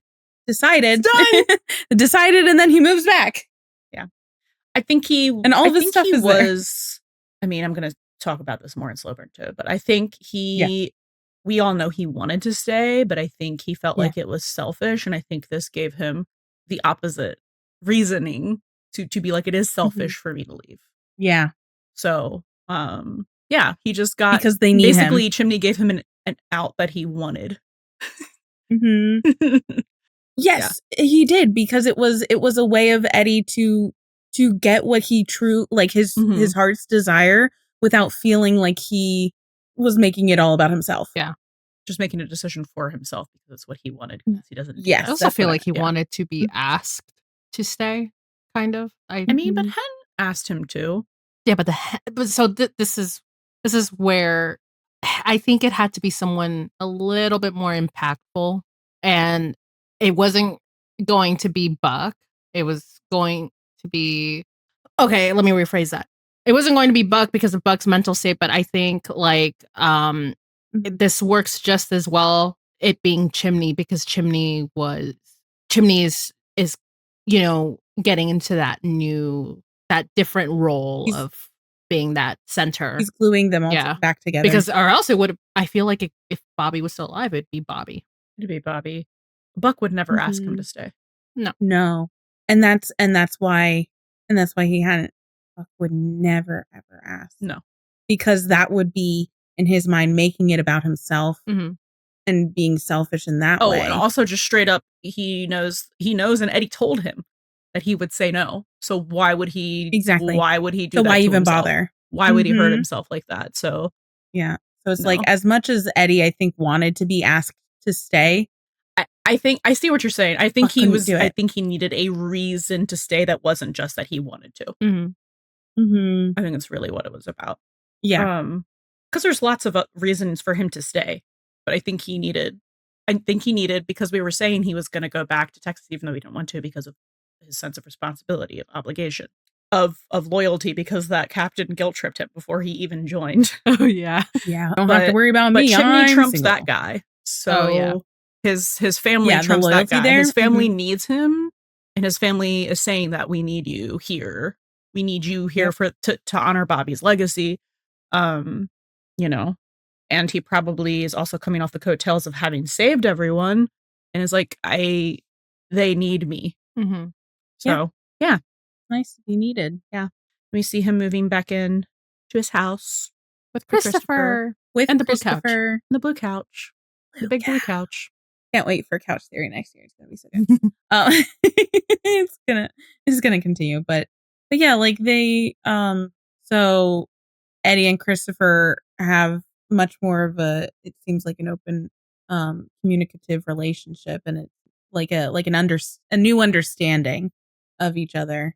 Yeah, which seems really sweet. So love that. And you can see that they're in a new place, because Chris is like a full-on teenager now, and he's still giving him space, but in a way that a parent should be giving their kid space. Letting them have friends and thrive, and not letting them just like dictate where they should live. And exactly. Yeah. Yes. It's like a new status quo that is like beneficial to both of them. It's back to normal, but it's new because this is not how things operated before. Can't wait to hear about Christopher. All the sleepovers, and Christopher's on the trip, and Christopher stayed at. Oh my god, it's like fanfic. Yeah. Christopher's in a prep school now. Christopher's in a boarding school. I don't know. Christopher's just never going to be home. But that's okay. Christopher is the most social butterfly. Yes. Yeah. Well, gets that from his father, allegedly. I would just like to note like how happy and relieved both Hannah and Chimney, and I think Athena, I can't remember if we get a reaction of her seeing him too. When he rolls the stone away. Yeah. No, that's totally it. So we didn't really mention that so much. Okay, before we get into like the Buddie of it all. But after Eddie saves the day with his like really cool move of like the grappling hook thing and the zip line, which incredible. So that gets Eddie and Buck and Ravi to kind of team up to get to the rest of the team in the laundry room, and it's all of them working together like so seamlessly, flawlessly, and not wordlessly, because they are communicating, but no one's like, what are you doing? I need you to do this. Like, it's just they're completely in tune with each other, like they usually are, and like they've needed to be. And this was the grand like coming back together of truly being there for each other in like a big way, and a lot of them being just like focusing on saving Graham, especially. I think a lot of this episode was a little bit about redemption as well. I didn't put that in the themes, but I think they all realize, like, if we can save this kid who was ready to sacrifice himself, like Bobby, because that's obviously what Graham was a metaphor for Bobby being like sacrificial in order to save someone else. And this gave the 118 the opportunity to redeem themselves by saving this one kid, because he did what he did because it was the right thing to do. So they are doing what they're doing because it's the right thing to do. And it's what Bobby would want.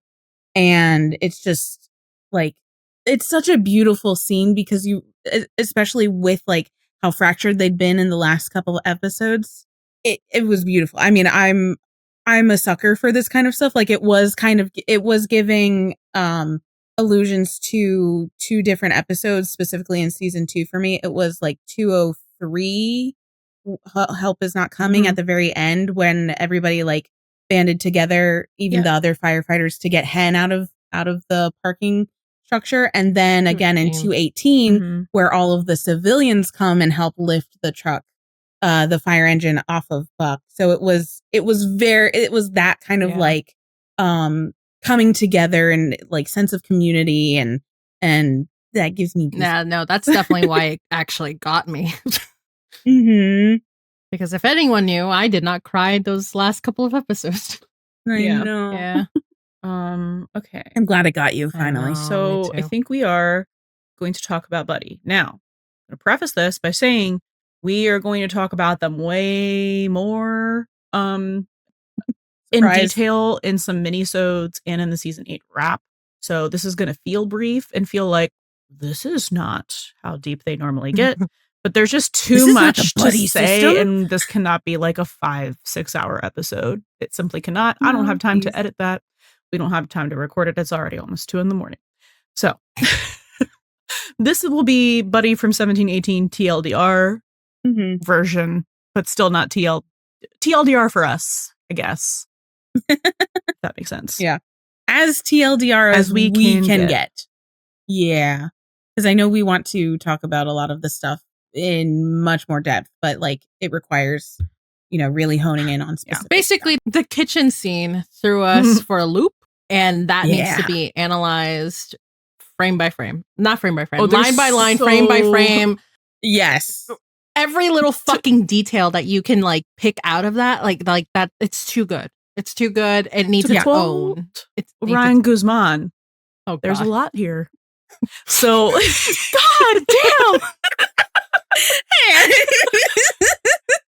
Why? Oh my god! It's one of the earworms that's just on repeat. Yeah, no, I've watched our reaction to that like 6 times. I've watched just the video today, and it took me a while. Was that the thirst tweets or the thirst tea? Tweets. Okay, we'll do a promo for that. Yeah.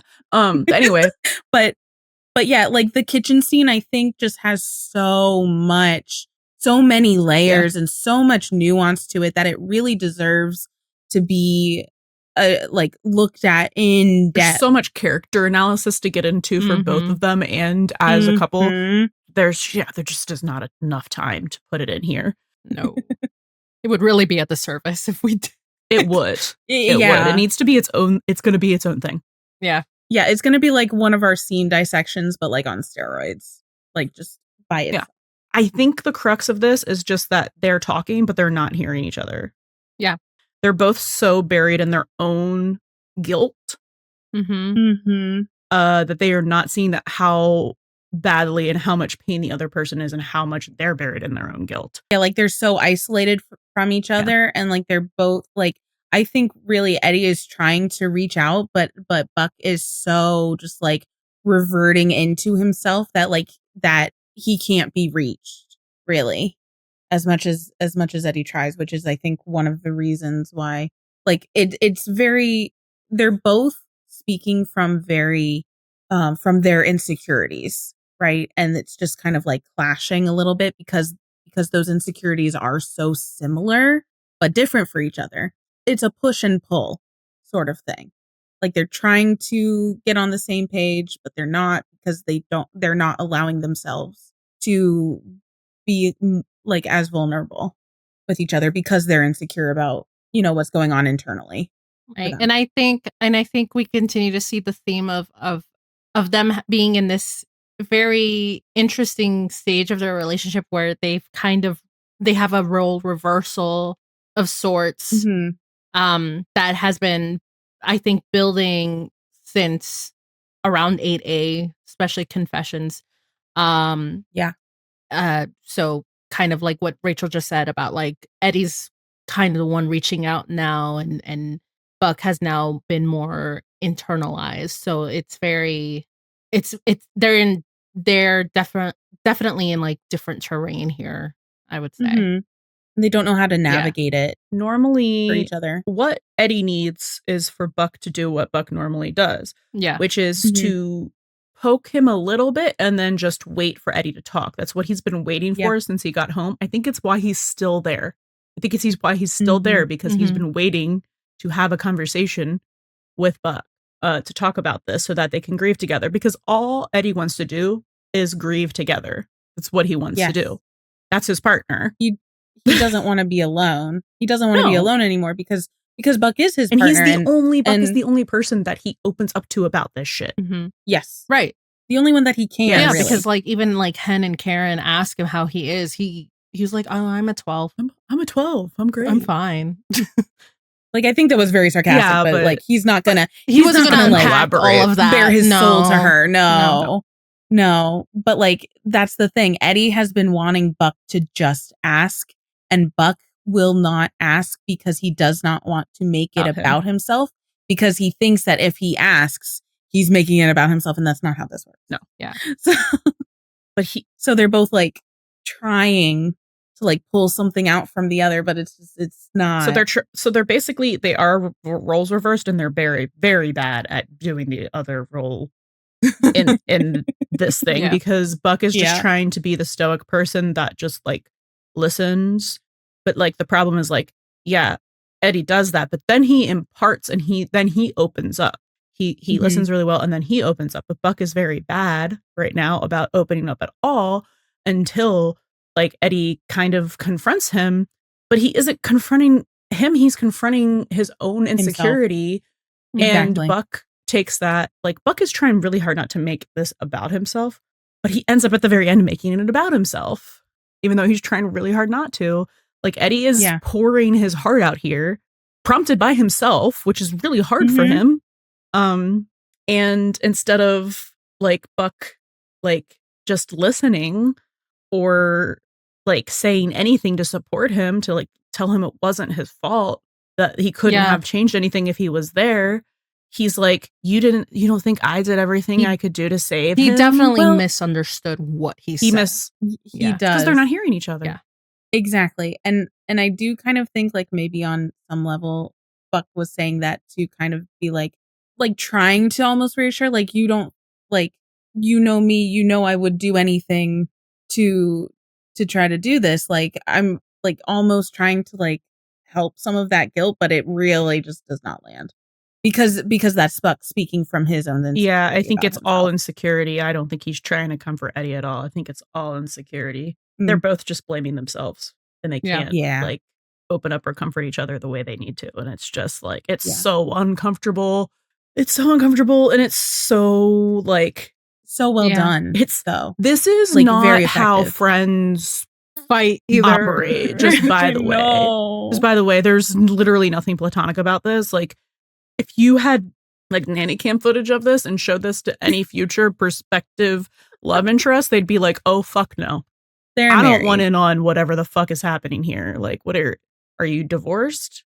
You're obviously not over each other." Like, it's like Ravi asking, are they divorced? Yeah, like, so there's just nothing platonic happening there. It is a really moving scene because I think it's like the most, like, obviously I think Athena's grief is the most visceral because like that's the widow.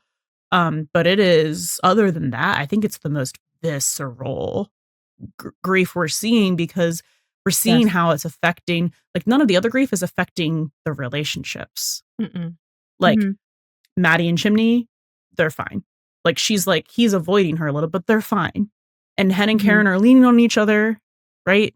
Well, I think also because in all of those other instances, one half of those couples Being is supportive. Not that it's a competition, is a little more affected because of the proximity that they have to Bobby, but because it's Buck and Eddie, well, they are both equal, like so close to it, like they have to maybe a little. Not I to think say the that bigger like problem is that they're not actually in a relationship, so they can't talk that the is way too. they can't talk. They can't say "I need you." They can't say that. They can't ask for what they want and need from the other person because what they think need that they don't have a right is to. they don't have a right to, and they don't have the words or the language or the communication because every time they've been there for each other like this, it's been unspoken. They've never had to ask, but because they're not in a place to ask, they aren't. They don't know how to, and they literally can't because they're not in a place that they can. So it's a lot.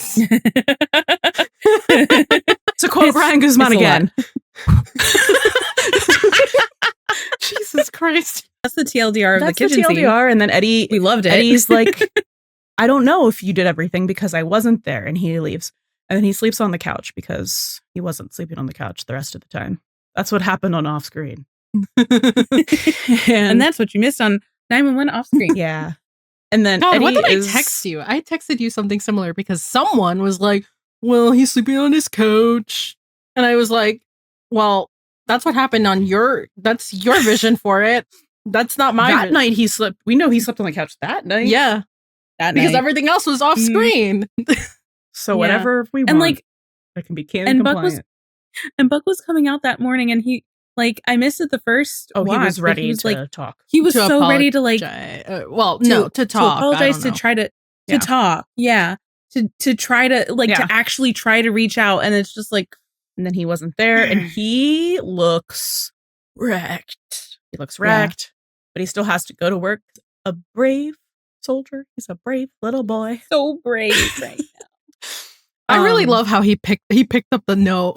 I love the way he throws it for some reason. And he's like, jerk. And then we all had supernatural PTSD where our brains supplied the bitch. You know that he wanted to say dick. Like, I think he wanted to say dick, but it's television, so well, whatever. They can do that because next scene. Oh yeah. Maybe they just didn't want to repeat dick. Maybe. And I think maybe it's impactful to call him because he's calling himself one. He's calling himself a dick. He knew. But Eddie, you're the funniest person alive. You were. Oh my God. Listen, the queer coding and just your drama of the trials and tribulations of Evan Buckley. Oh, with that line. And then writing, you couldn't text this man. You hand wrote him a swirly note to be vague as fuck so that he would think that you just left for Texas. You knew he would think that. And then you just like waited. Like, well, he couldn't text him because then that would ruin the surprise. He's like, I went to the airport. Don't worry, I'm not leaving. Well, no, he could have texted him too, but like that was for parallel reasons. But anyway, yes, this was for the drama. And then he was like, Chrissy, you sit there. Peppa, you go make the food. Don't let him see you until I say the word.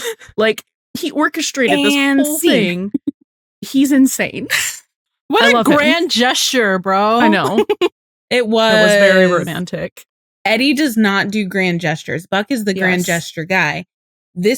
And the thing is, Eddie is not a grand gesture person, but the gesture that he makes is always the same one. And it's, here's my kid to make you feel better.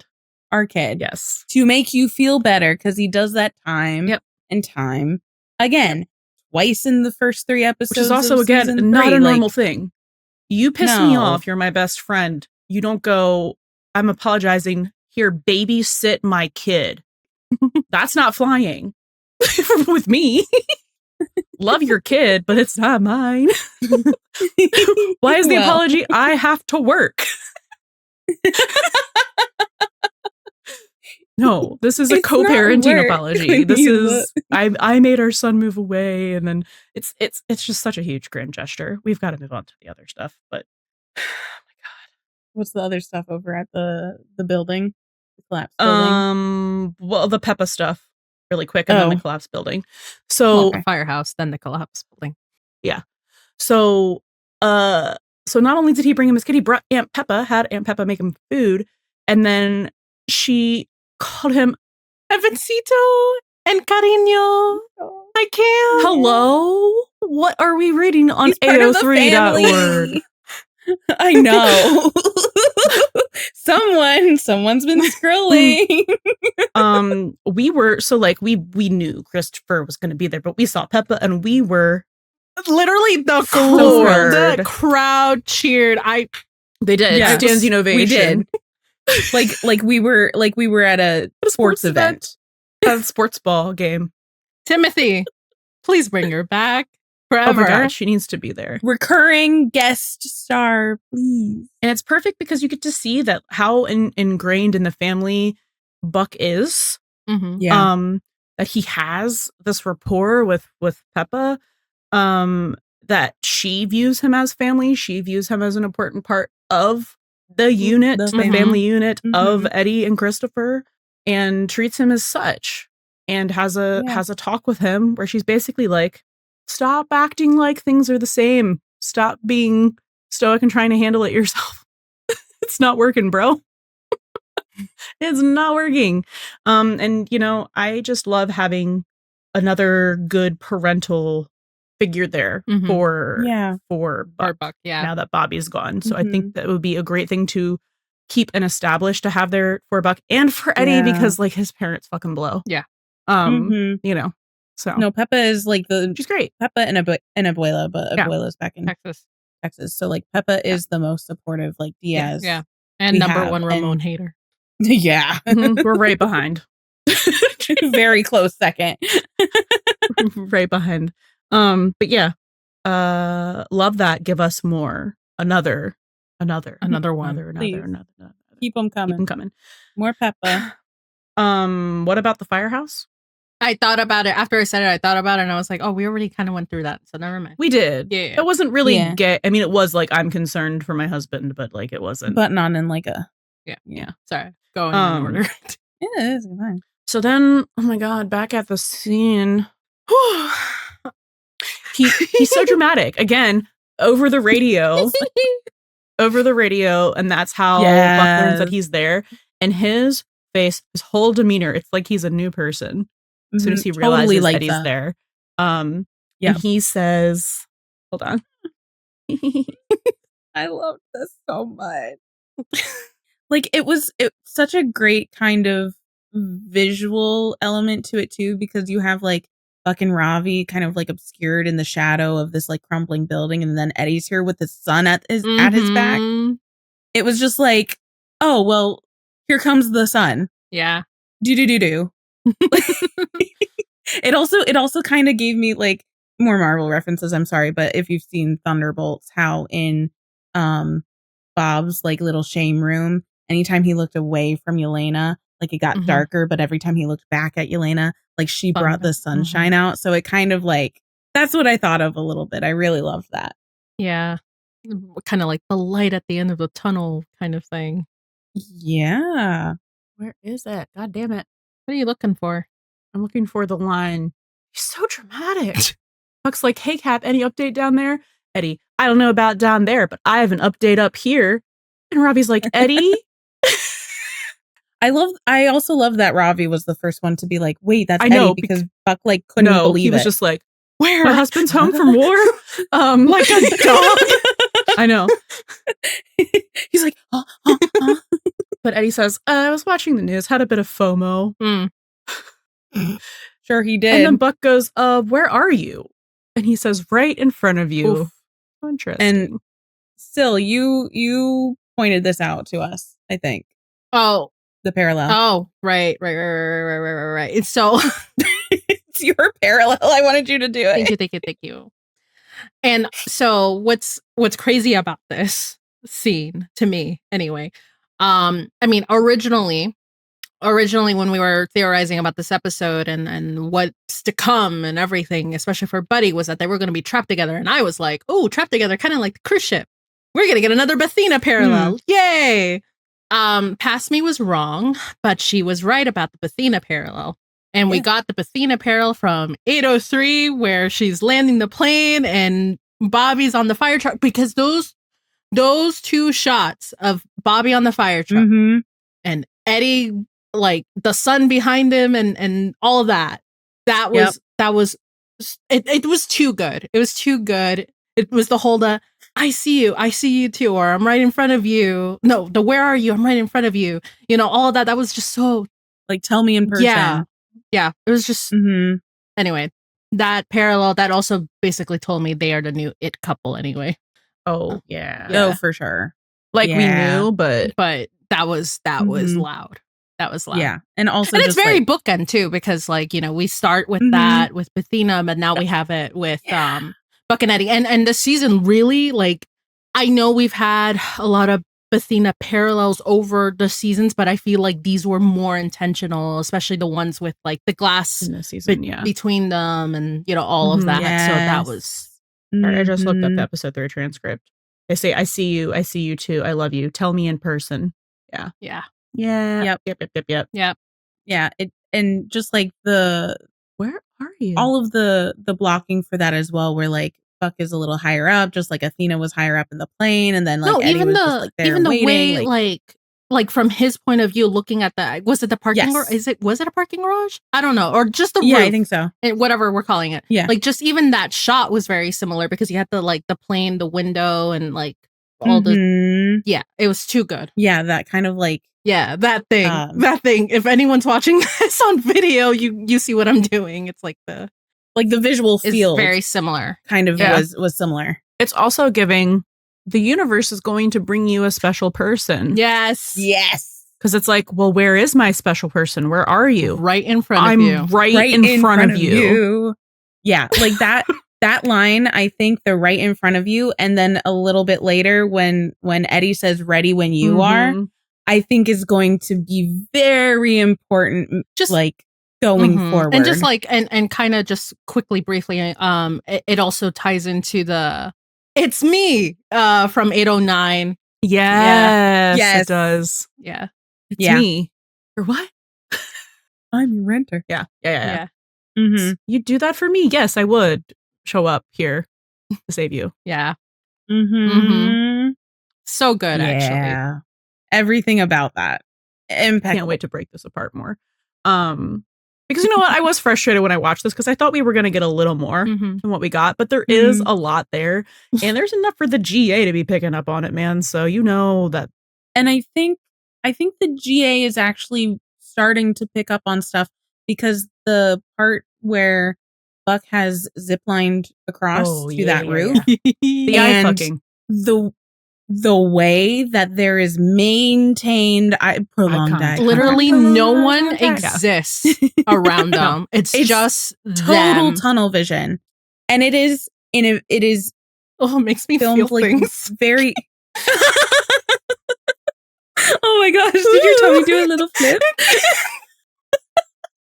You know, just like the way that like the filming shot stays on them looking at each other, because like you see Buck looking at Eddie, but you see the back of Eddie's head, but you know his head's not moving. He's smiling. They smiling at each other. Yeah, he's smiling, and they are totally connected through their eyes. Nothing else exists, especially when Ravi, who's barreling towards Eddie, just like boom, and Eddie doesn't see him at all. He's like this close and still doesn't see him. He's like, he's still boom back.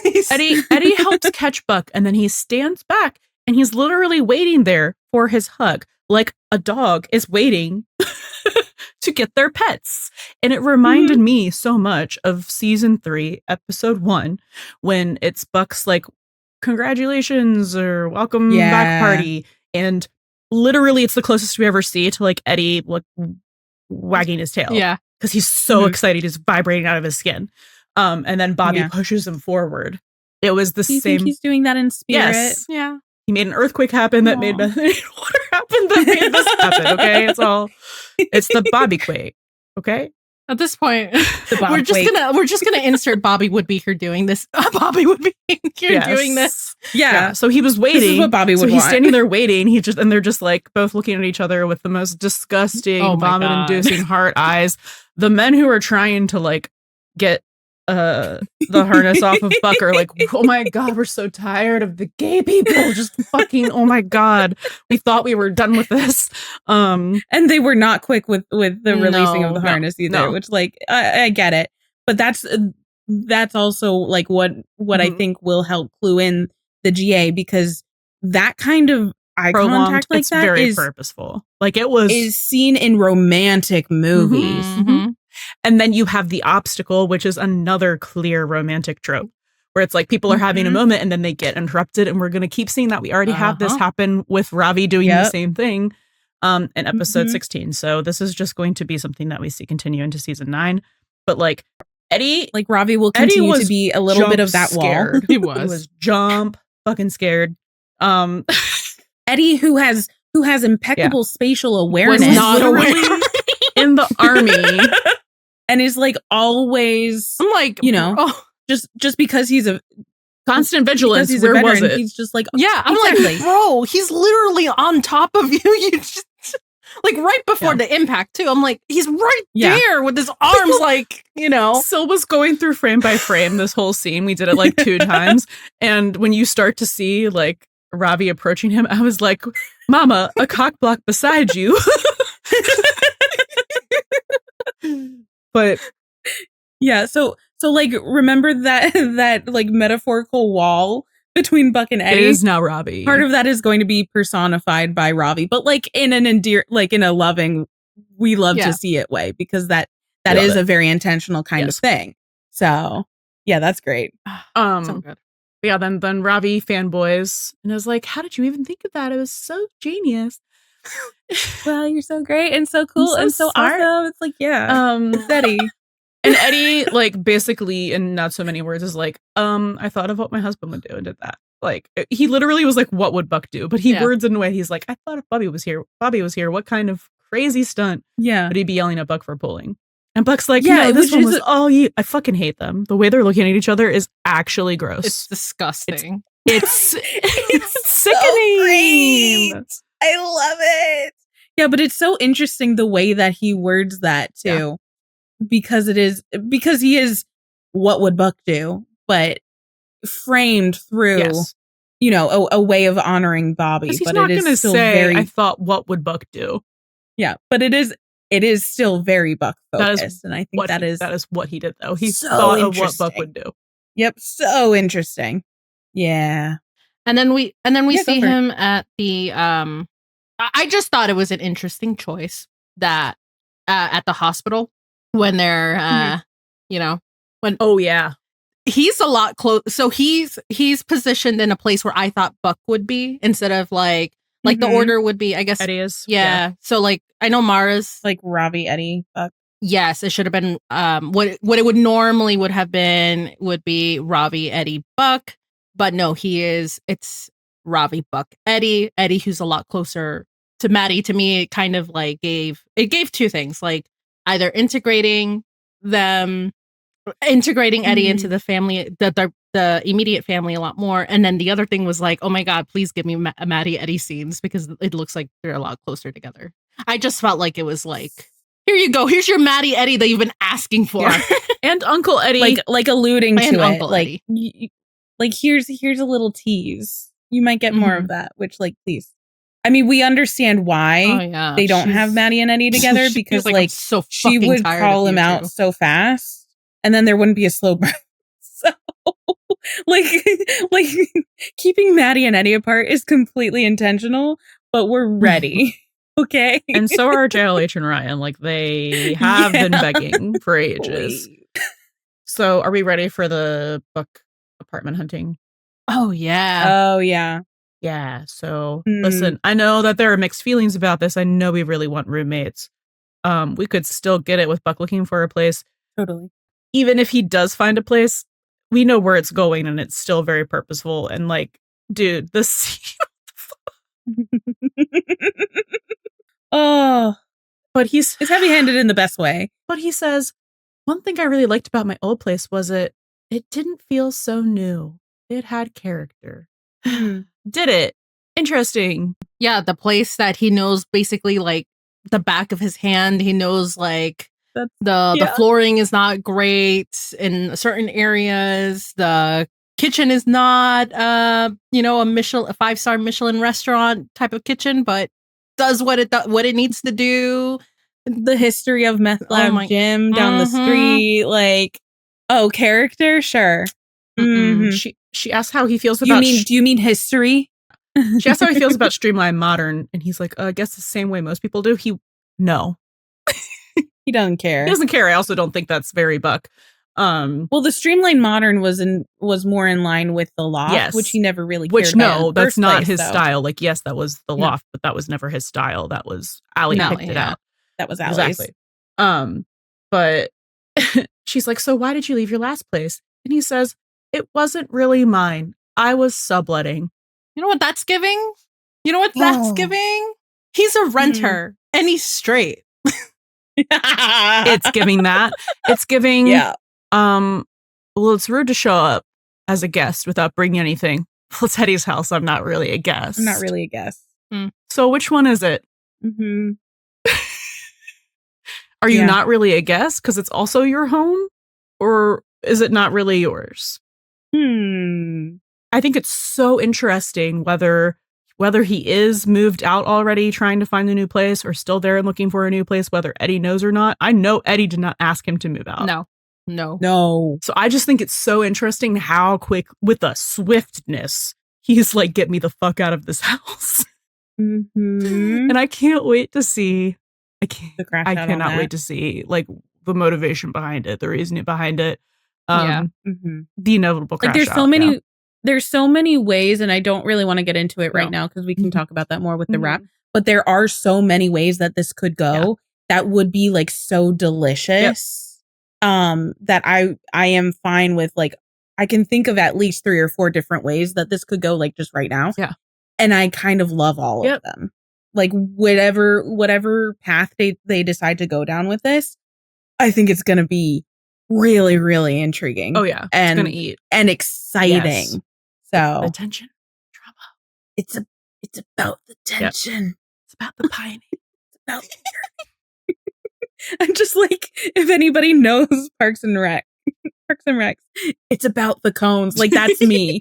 Like, it's about the yearning. Like, thank you, Oliver Stark, that's my for reference. telling me how much you really want that slow burn yearning, because it's so interesting. That was basically all of our heads. Like, you know what? There is a Ryan Guzman quote I do actually want to talk about. Oh, God. Which one? There's so many. Like, I don't even know which one it's from. It was okay. So no, it was a video.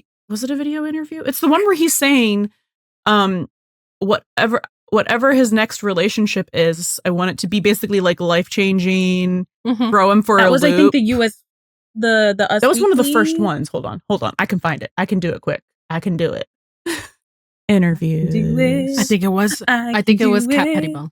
Yeah, I think it was the Us Weekly Because one. I always want to call it US Weekly, but it's the lowercase s. Same. From what day did that come out? Do we remember? That would have been Tuesday. 13th? Yes. Yes. Okay. We got it. Okay, so this is from. I'll update my archive at some point. I have so many to do. Oh my God. So this is from an interview with Ryan Guzman from Cat Pettibone. Shout out Cat. She's awesome. She asks great questions. Okay. We're not going to talk about this entire article. I just want to talk about this part of the quote. I do want to note that the question before this, he was kind of talking, or 2 questions before this, he was talking about how the buddy relationship is great as it is. And he does that sometimes because he wants people to appreciate it for what it is. And she moved on from talking about Buddy. She's talking about, do you want him to explore a relationship with someone in the future? And he says he's ready for the next thing to happen. So whenever that does happen, I think it should happen next season or so. Okay. We're not talking about Buck anymore. We're just talking about a relationship for that. But now she says, we're not talking about a relationship. She says, what are you most looking forward to about season 9 and how Eddie can kind of grow and develop? If you were writing the show, what would you want to see happen to Eddie? Again, nothing about a relationship. Nothing. And he says, well, you can't just have the characters be all happy. That's not going to be a good show. So we got to figure something out with Eddie. But I think the next relationship should be something life-changing that it just throws him off for a loop. Maybe that. I don't know if I want to lose any more cast members. That's fair. So I think it's just so interesting that the question shifted from relationships and he brought it back to relationships. And that when asked about relationships, like if she thought that he was ready to not be single again, and he was saying, I think it should happen next season. And then he says this when she says, if you were writing the show, what would you like to see happen for Eddie next season? Not talking about relationships at all. And he's like, I'd like to see him have a relationship that's life-changing and throws him for a loop. Oh, so interesting. A loop, you say? A loop. Anyway. Yeah, so. Just something to chew on. Cut to me being your love interest. I was wondering when you were going to say that. I saved it. You did. Bravo. That was an Thank excellent you. drop. Yeah, I'm sure we'll talk about some of these interviews a little more. Yeah, we will in the season 8 wrap. But God, that season 8 wrap is sounding like 4 hours. There's so much to go through. That's that on Buddie for now. Stay tuned because we will be getting more deep into that kitchen fight. And we will be doing specials on Buddie for the season and queer coding on Eddie for the season. I don't have release dates for those yet, but they will be coming out of our hiatus. Yes. Keep your eyes and ears peeled for us announcing when that's happening. Because we have so much more to say about it. I know. Imagine us having more to about say. Fucking Eddie? About Buddie. On the Buddie system? What? No. Say it ain't so. We're just living up to our brand. It is our brand. I think we have some season parallels. All right, so Syl and I were mostly talking while we were watching these 2 episodes again last night, and it's just like we know that in general season 8 has had parallels to a lot of stuff, but like these 2 episodes specifically have had so many parallels to specific episodes that it's like kind of crazy and I don't think we're like grasping at straws for a lot of these. Like they're pretty apparent. Yeah. I mean, just to quickly preface this, like I know that we started the season with little references here and there, and then you had the hot shots of it all. But like these 2 episodes were bringing characters back. They were referencing episode titles a lot from all the way to from season 1 to like, just all over the place. Literally like, the gamut. It was just very heavy-handed. I think the only thing we don't really have right now is something from season 4, but I'm sure we can find some later. But we have references to every single other season so far. So I don't know if we just want to like really quickly just list them off with like a little bit of a reason why. Maybe we can group them a little bit. Okay, so I'll start with season 1. There's obviously Let Go. I think Athena tells Graham to let go. 103, Next of Kin, where you have Graham with the rebar. You've got 107, Full Moon, Creepy AF, which is the whole beginning flashback for Buck in 17, where he and Bobby are recounting, that wild, full moon night where like all of the yoga ladies gave birth and then the tapeworm and all that stuff. Then you have 109, Trapped, just like verbally saying, you're trapped, you're trapped. Then you have 201, Under Pressure, which, we have a lot of callbacks to. We've got the Eddie of it all. We've got at the call also, we've got the mom with like, I guess like air, like on the like left side of her forehead, where, and then Hen had to like take it out. It's very similar to like the mechanic from 201. The whole like gas pocket pressure in that sense. Then we got 202, we got the earthquake. 203, Help Is Not Coming, but in in this episode, help is coming, like it's being referenced there. Yeah, like sorry, can I interrupt? Sure. Like they say help is coming, but then it's also again like the getting together and like helping each other in the laundry room. But then we have 204 stuck. My favorite. Just say it. Just say the thing, Rachel. They're all stuck. There's so many stuck. Like there's so many references verbally to stuck and like physically to stuck. Then we have 208 Buck actually, which is basically the 2.8 earthquake. I think there's some other stuff probably there too, but like then you have 211 New Beginnings. I actually do not remember the reference for this one. I know. What was this for? I know we were talking about it.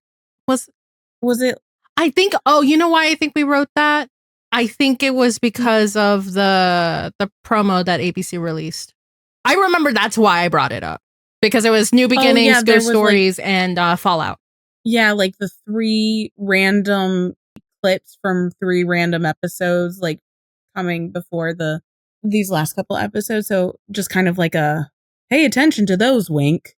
And then we have some stuff from season 3, which obviously like 301 Kids Today, where Eddie brings Chris over to Buck to cheer him up. We have 304 Triggers, just like everybody being triggered by stuff, and 305 Rage for like Buck kind of like pulling away and isolating himself, and like that divorce arc kind of thing where he was 305 Rage is 304 was Triggers.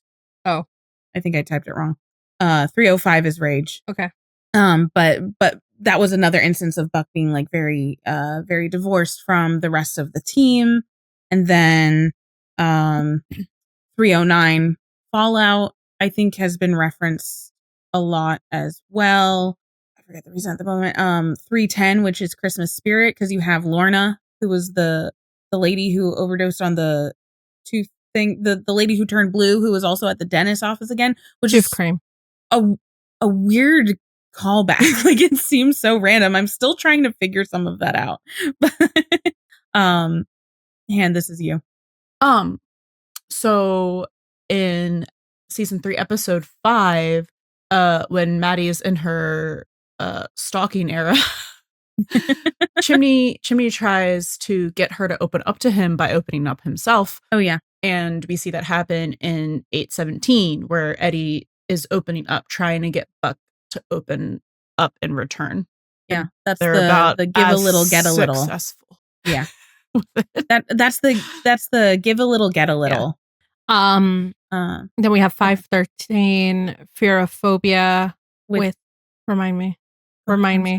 So that's Eddie's panic attack, or Eddie breaking down after learning that the rest of his right. Sorry. Okay. So yeah, we have 513 Fearophobia. So it's basically like when Eddie was breaking down, when he was revealing to Buck how he learned of the call, and it's very similar to in Fearophobia, how he's telling Buck about like what he found out about his past, his old team from the military. Then we have 515 FOMO, which is also referenced by Eddie. Yeah, that he was having FOMO.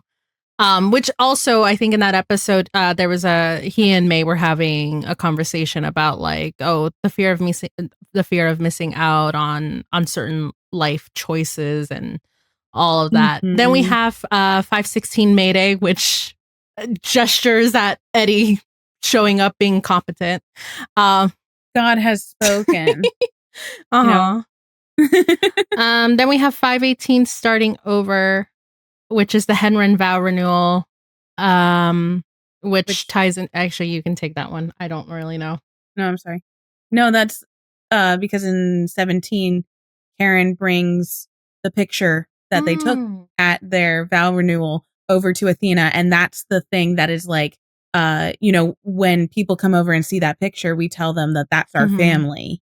And then we have 6:14, performance anxiety, where Peppa is setting Eddie up. Mostly, I think, because is that like one of the last appearances we have of Peppa, and how much she wants like what's best for him and for him to not be alone, sort of stuff. And then 6:18, pay it forward. I think we did mention how this emergency is very kind of like similar to that as well. In like Eddie's turn to be the one to save the day, but also like rebar again. And this time in the stomach for Chimney, like it was for Graham. Was there more? On to 7. I can do that if you want. Right. Then we have 7:03, final approach. It wasn't final approach 8:03? Yep, sure was. Just kidding. 7:03 was the cruise ship one. Capsized? I can tell you in a moment. So sorry. This was at like 3 in the morning. Yeah, that was capsized. Oh, bad. You guys didn't talk about recovery? That was after the lightning strike. Yeah. It's like the kitchen scene. You want to take it? It's just a parallel kitchen scene in the way that it's kind of reverse because they're having open communication in that scene, where it's really Buck who needs to be talking, but he asks Eddie a question, and he opens up so that Buck will, and then he says, "Now am I allowed to ask how you are?" Mm-hmm. It's just a direct parallel, but like that's when they're functioning. Yeah. And that's kind of like the most direct, I think, conversation they ever have about anything of their trauma. Yeah. No, it is. And we just didn't think of it because, again, it was like... Listen, we thought of all of these. Oh, yeah. No, they're great. We were brain blasting, but obviously recovery not was on one all of the cylinders. first things I thought of. Like, Yeah. That's probably why we didn't put it down. Watch that episode. Or twice, I think. Maybe twice.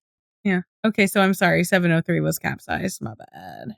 Why did we put capsize there? That was the Buddie Athena parallel in the boat when the sinking.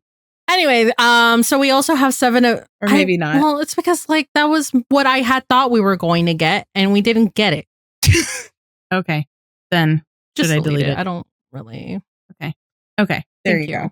Then we have 7:10, all fall down, where it's basically almost shot by shot for shot.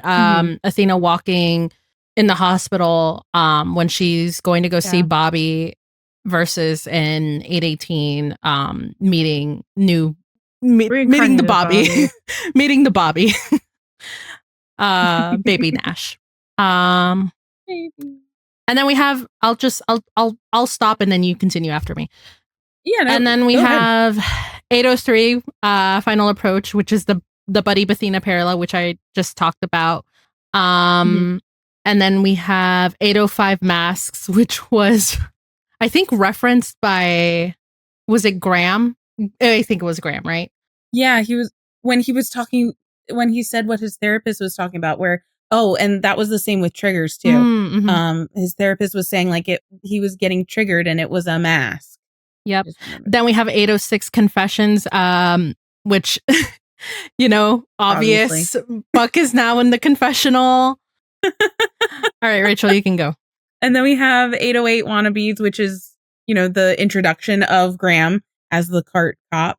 And we have Maddie saying it's not a sob stories. It's not a sob story from 8:09. And then why did we have 8:11 on here? Bobby and his mom. Oh, so 8:11, Holy Mother of God. I have Bobby and his mom about, I think maybe like some reconciliation stuff. I don't really remember, but also like the something you guys can take that and run with it. And like the kind of impetus of the Buck and Ravi friendship and partnership as well, and how that's like continuing. I mean, this is all from season 8, so it's like it's very referential because it's all tied together like more than a lot of the other stuff. But like all of those references, like very strong, we think is very strong references in just these 2 episodes, is kind of wild. Like 911 is always self-referential, but this was, where's that probably set a new high. Where's that? Can you new record. Can you copy and paste that thing that you thought I was going to talk about in the. Let me read that real quick, or let me see that real quick because I think I had a point to this. Oh, so this was.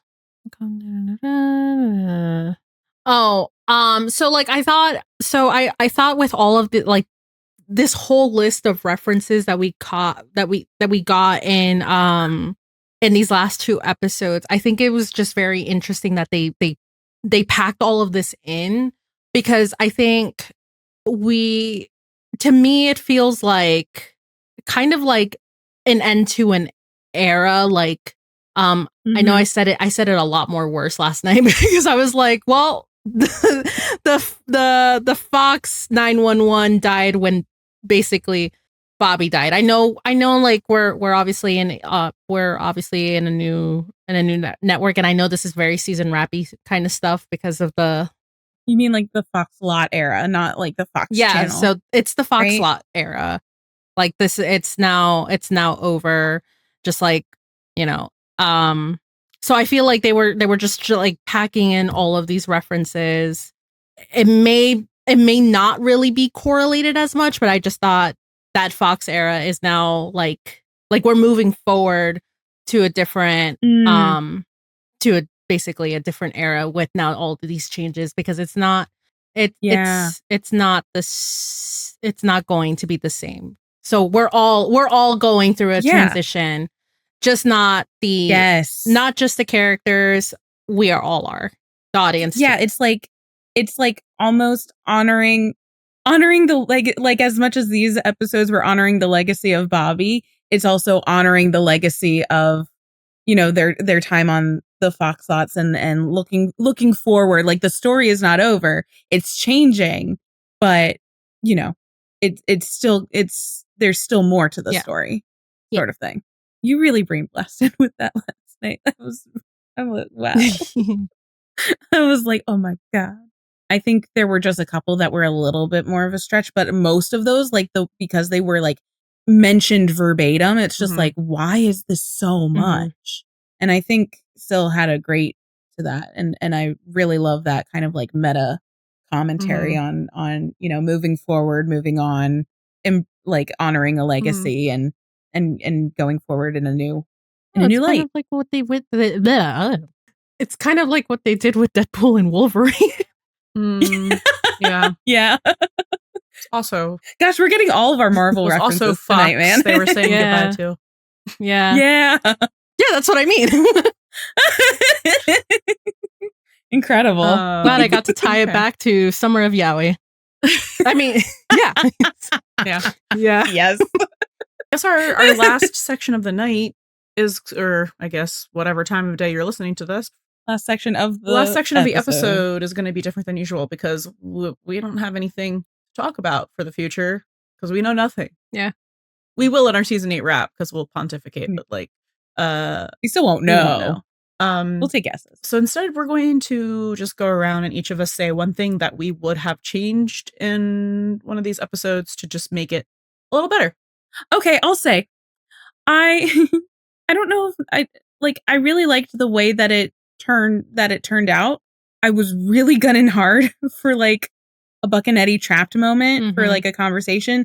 I understand now like why that hasn't happened yet, but I think like something of that flavor might down the line. But I would have loved just a moment of that, like more, a little more sequestered, a little more like maybe a tiny breakthrough of communication in that way. It didn't have to be like a whole confession sort of thing, like a big moment. I think like a couple like little. Listen, if we're gonna just to tack onto that, I mean, if we're following this pattern of doing Athena parallels for Buck and Eddie, I need them to do the basically. I mean, obviously not in a cruise ship, but they need to be trapped together. I really think they need to do the trapped together one. What I would change, it's low hanging fruit. That was mine. I know. I mean, really, it's low hanging fruit. I mean, I think no, because like I do like how so I really do like how open-ended some of these things are, like their setups are. I really do. So I don't think I would change it. But I will say I would preface it to say as it would have been nice to see Eddie call the captain and be like, I'm staying or I'm turning down this offer. Like make more of an active choice. Yeah. And go ahead. Oh, go ahead. I was just gonna say I think you could still have a like pretty much that same moment with Chimney making that speech. Even with Eddie, like maybe he called after and maybe like Chimney wouldn't have grabbed the phone out of his hand, but he would have called like afterwards and said like, yeah, I'm staying here. Yeah. I would have liked to see that. I think I know a lot of people are like upset about not having a conversation with like between Eddie and Buck about like the whole cohabiting or not cohabiting situation, but I think that's fine. Again, because of the tension and not really knowing like what we're doing. So I think that's actually fine. I think the other thing was I think there were parts of the building collapse that I think I would have shortened a little bit. Just a little bit. I'm done. Yeah. I don't know if someone was going to add to what I was saying. I like Syl's idea. That is a thing that I think would have been better because like I loved the Eddie stuff we got, but I needed to see him make the decision for himself. Like I know that we did, but like I would have really liked a little bit more follow through. But since she already said that, what I would have loved to see, because obviously a conversation happened, whether Buck is still staying with the Diaz's while he finds a place, we don't know. But we know that there was a conversation because all his shit's gone. So I would have just liked to see that conversation. And this is how I imagine it would have gone. And it still would have left things open-ended, but it would have given us just a little bit more to just chew on. And the audience too, right? So Buck's helping them move all their shit back in, and all of his stuff's moved out. I think my problem with that is that he wasn't even there. He wasn't even there. That's my thing. So if they were just standing there and you gave me a 30-second conversation that's like, either don't worry, I'm finding, like, I'll be off your couch as soon as I find a new place, or something like that, right? Where like Buck has on his like painted on happy face, and then you have that scene. But the key here is Eddie looking, I don't love that. That's all I needed. Very 705. Yeah. Yes. Okay. Kind of face. Yeah. So him being like, yeah, don't worry, like I'll be out of your hair as soon as I find a new place, or like, I'm so glad you're home, like I'll be staying at like whatever the situation ends up being, they could have alluded to it here, right? And then they could have had him be like, just make a face. He didn't even have to say anything. He could have just made a face and then cut to that scene with him looking at places. And that could have made it a lot better with a little more tension, with a little something on Eddie's end. And then maybe the internet wouldn't be a dumpster fire right now. I'm not I'm not closing at all. I was a little upset because I thought we're going to get something a little like that. Was kind of what I was expecting, was to get a little something. I loved the eye, just like a little more. I loved all the concrete, eye like, contact, the hard eyes, like all that shit. I love what we got. But I just felt like it was subtle, a little something more like that. It didn't even have to be like a full conversation, because obviously they can't have a full conversation. No, but something like this where, something. Or something that was like even just resolving, because they never really resolved their fight. They never ever do. No, they are also like Athena in that way.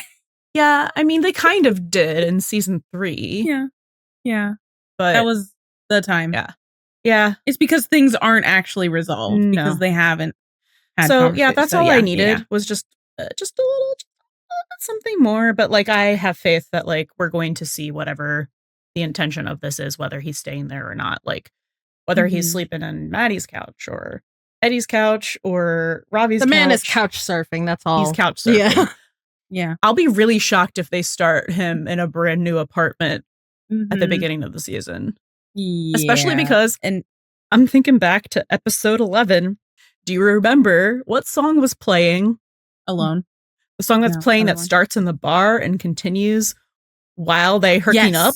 I guess I never found home. Yeah. Like, they've been setting this up, so I think it would be really interesting if he's just like, he literally has no home. No, and also I think, again, you know what I also think about? I think about the dog from 809. Oh, yeah. Because now he's kind of like the dog. Woof woof. Fuck me. Stop. Still. But yeah, no, he's kind of like the dog who's lost his lost yeah. And then again, you know, the dog gets reunited with the kid and with the family. So the kid and the dad. Mm-hmm. You know, place where he belongs. It's lucky he has people who love him so much. Mm-hmm. So yeah, I think we're gonna get like a real kind of like Goldilocks situation. Oh, I can't wait to see that. Remember, don't zip line away from a crumbling building. But if you do, take a buddy with you. Thank you for listening to the Buddy System podcast from start to finish. We literally cannot shut up about 911, so please come talk to us on your favorite social media platform. We're at Buddy System Pod everywhere. That's BUDDIE System Pod. Leave a 5-star review on Spotify or Apple Podcasts to get a personal shout out in the next episode. The Buddy System is a Nerdvergent media production featuring music from Divinity. Can't get enough of the buddies? Subscribe to our Patreon for access to exclusive content in our Discord community. Catch you next time, and don't forget, bring a buddy with you.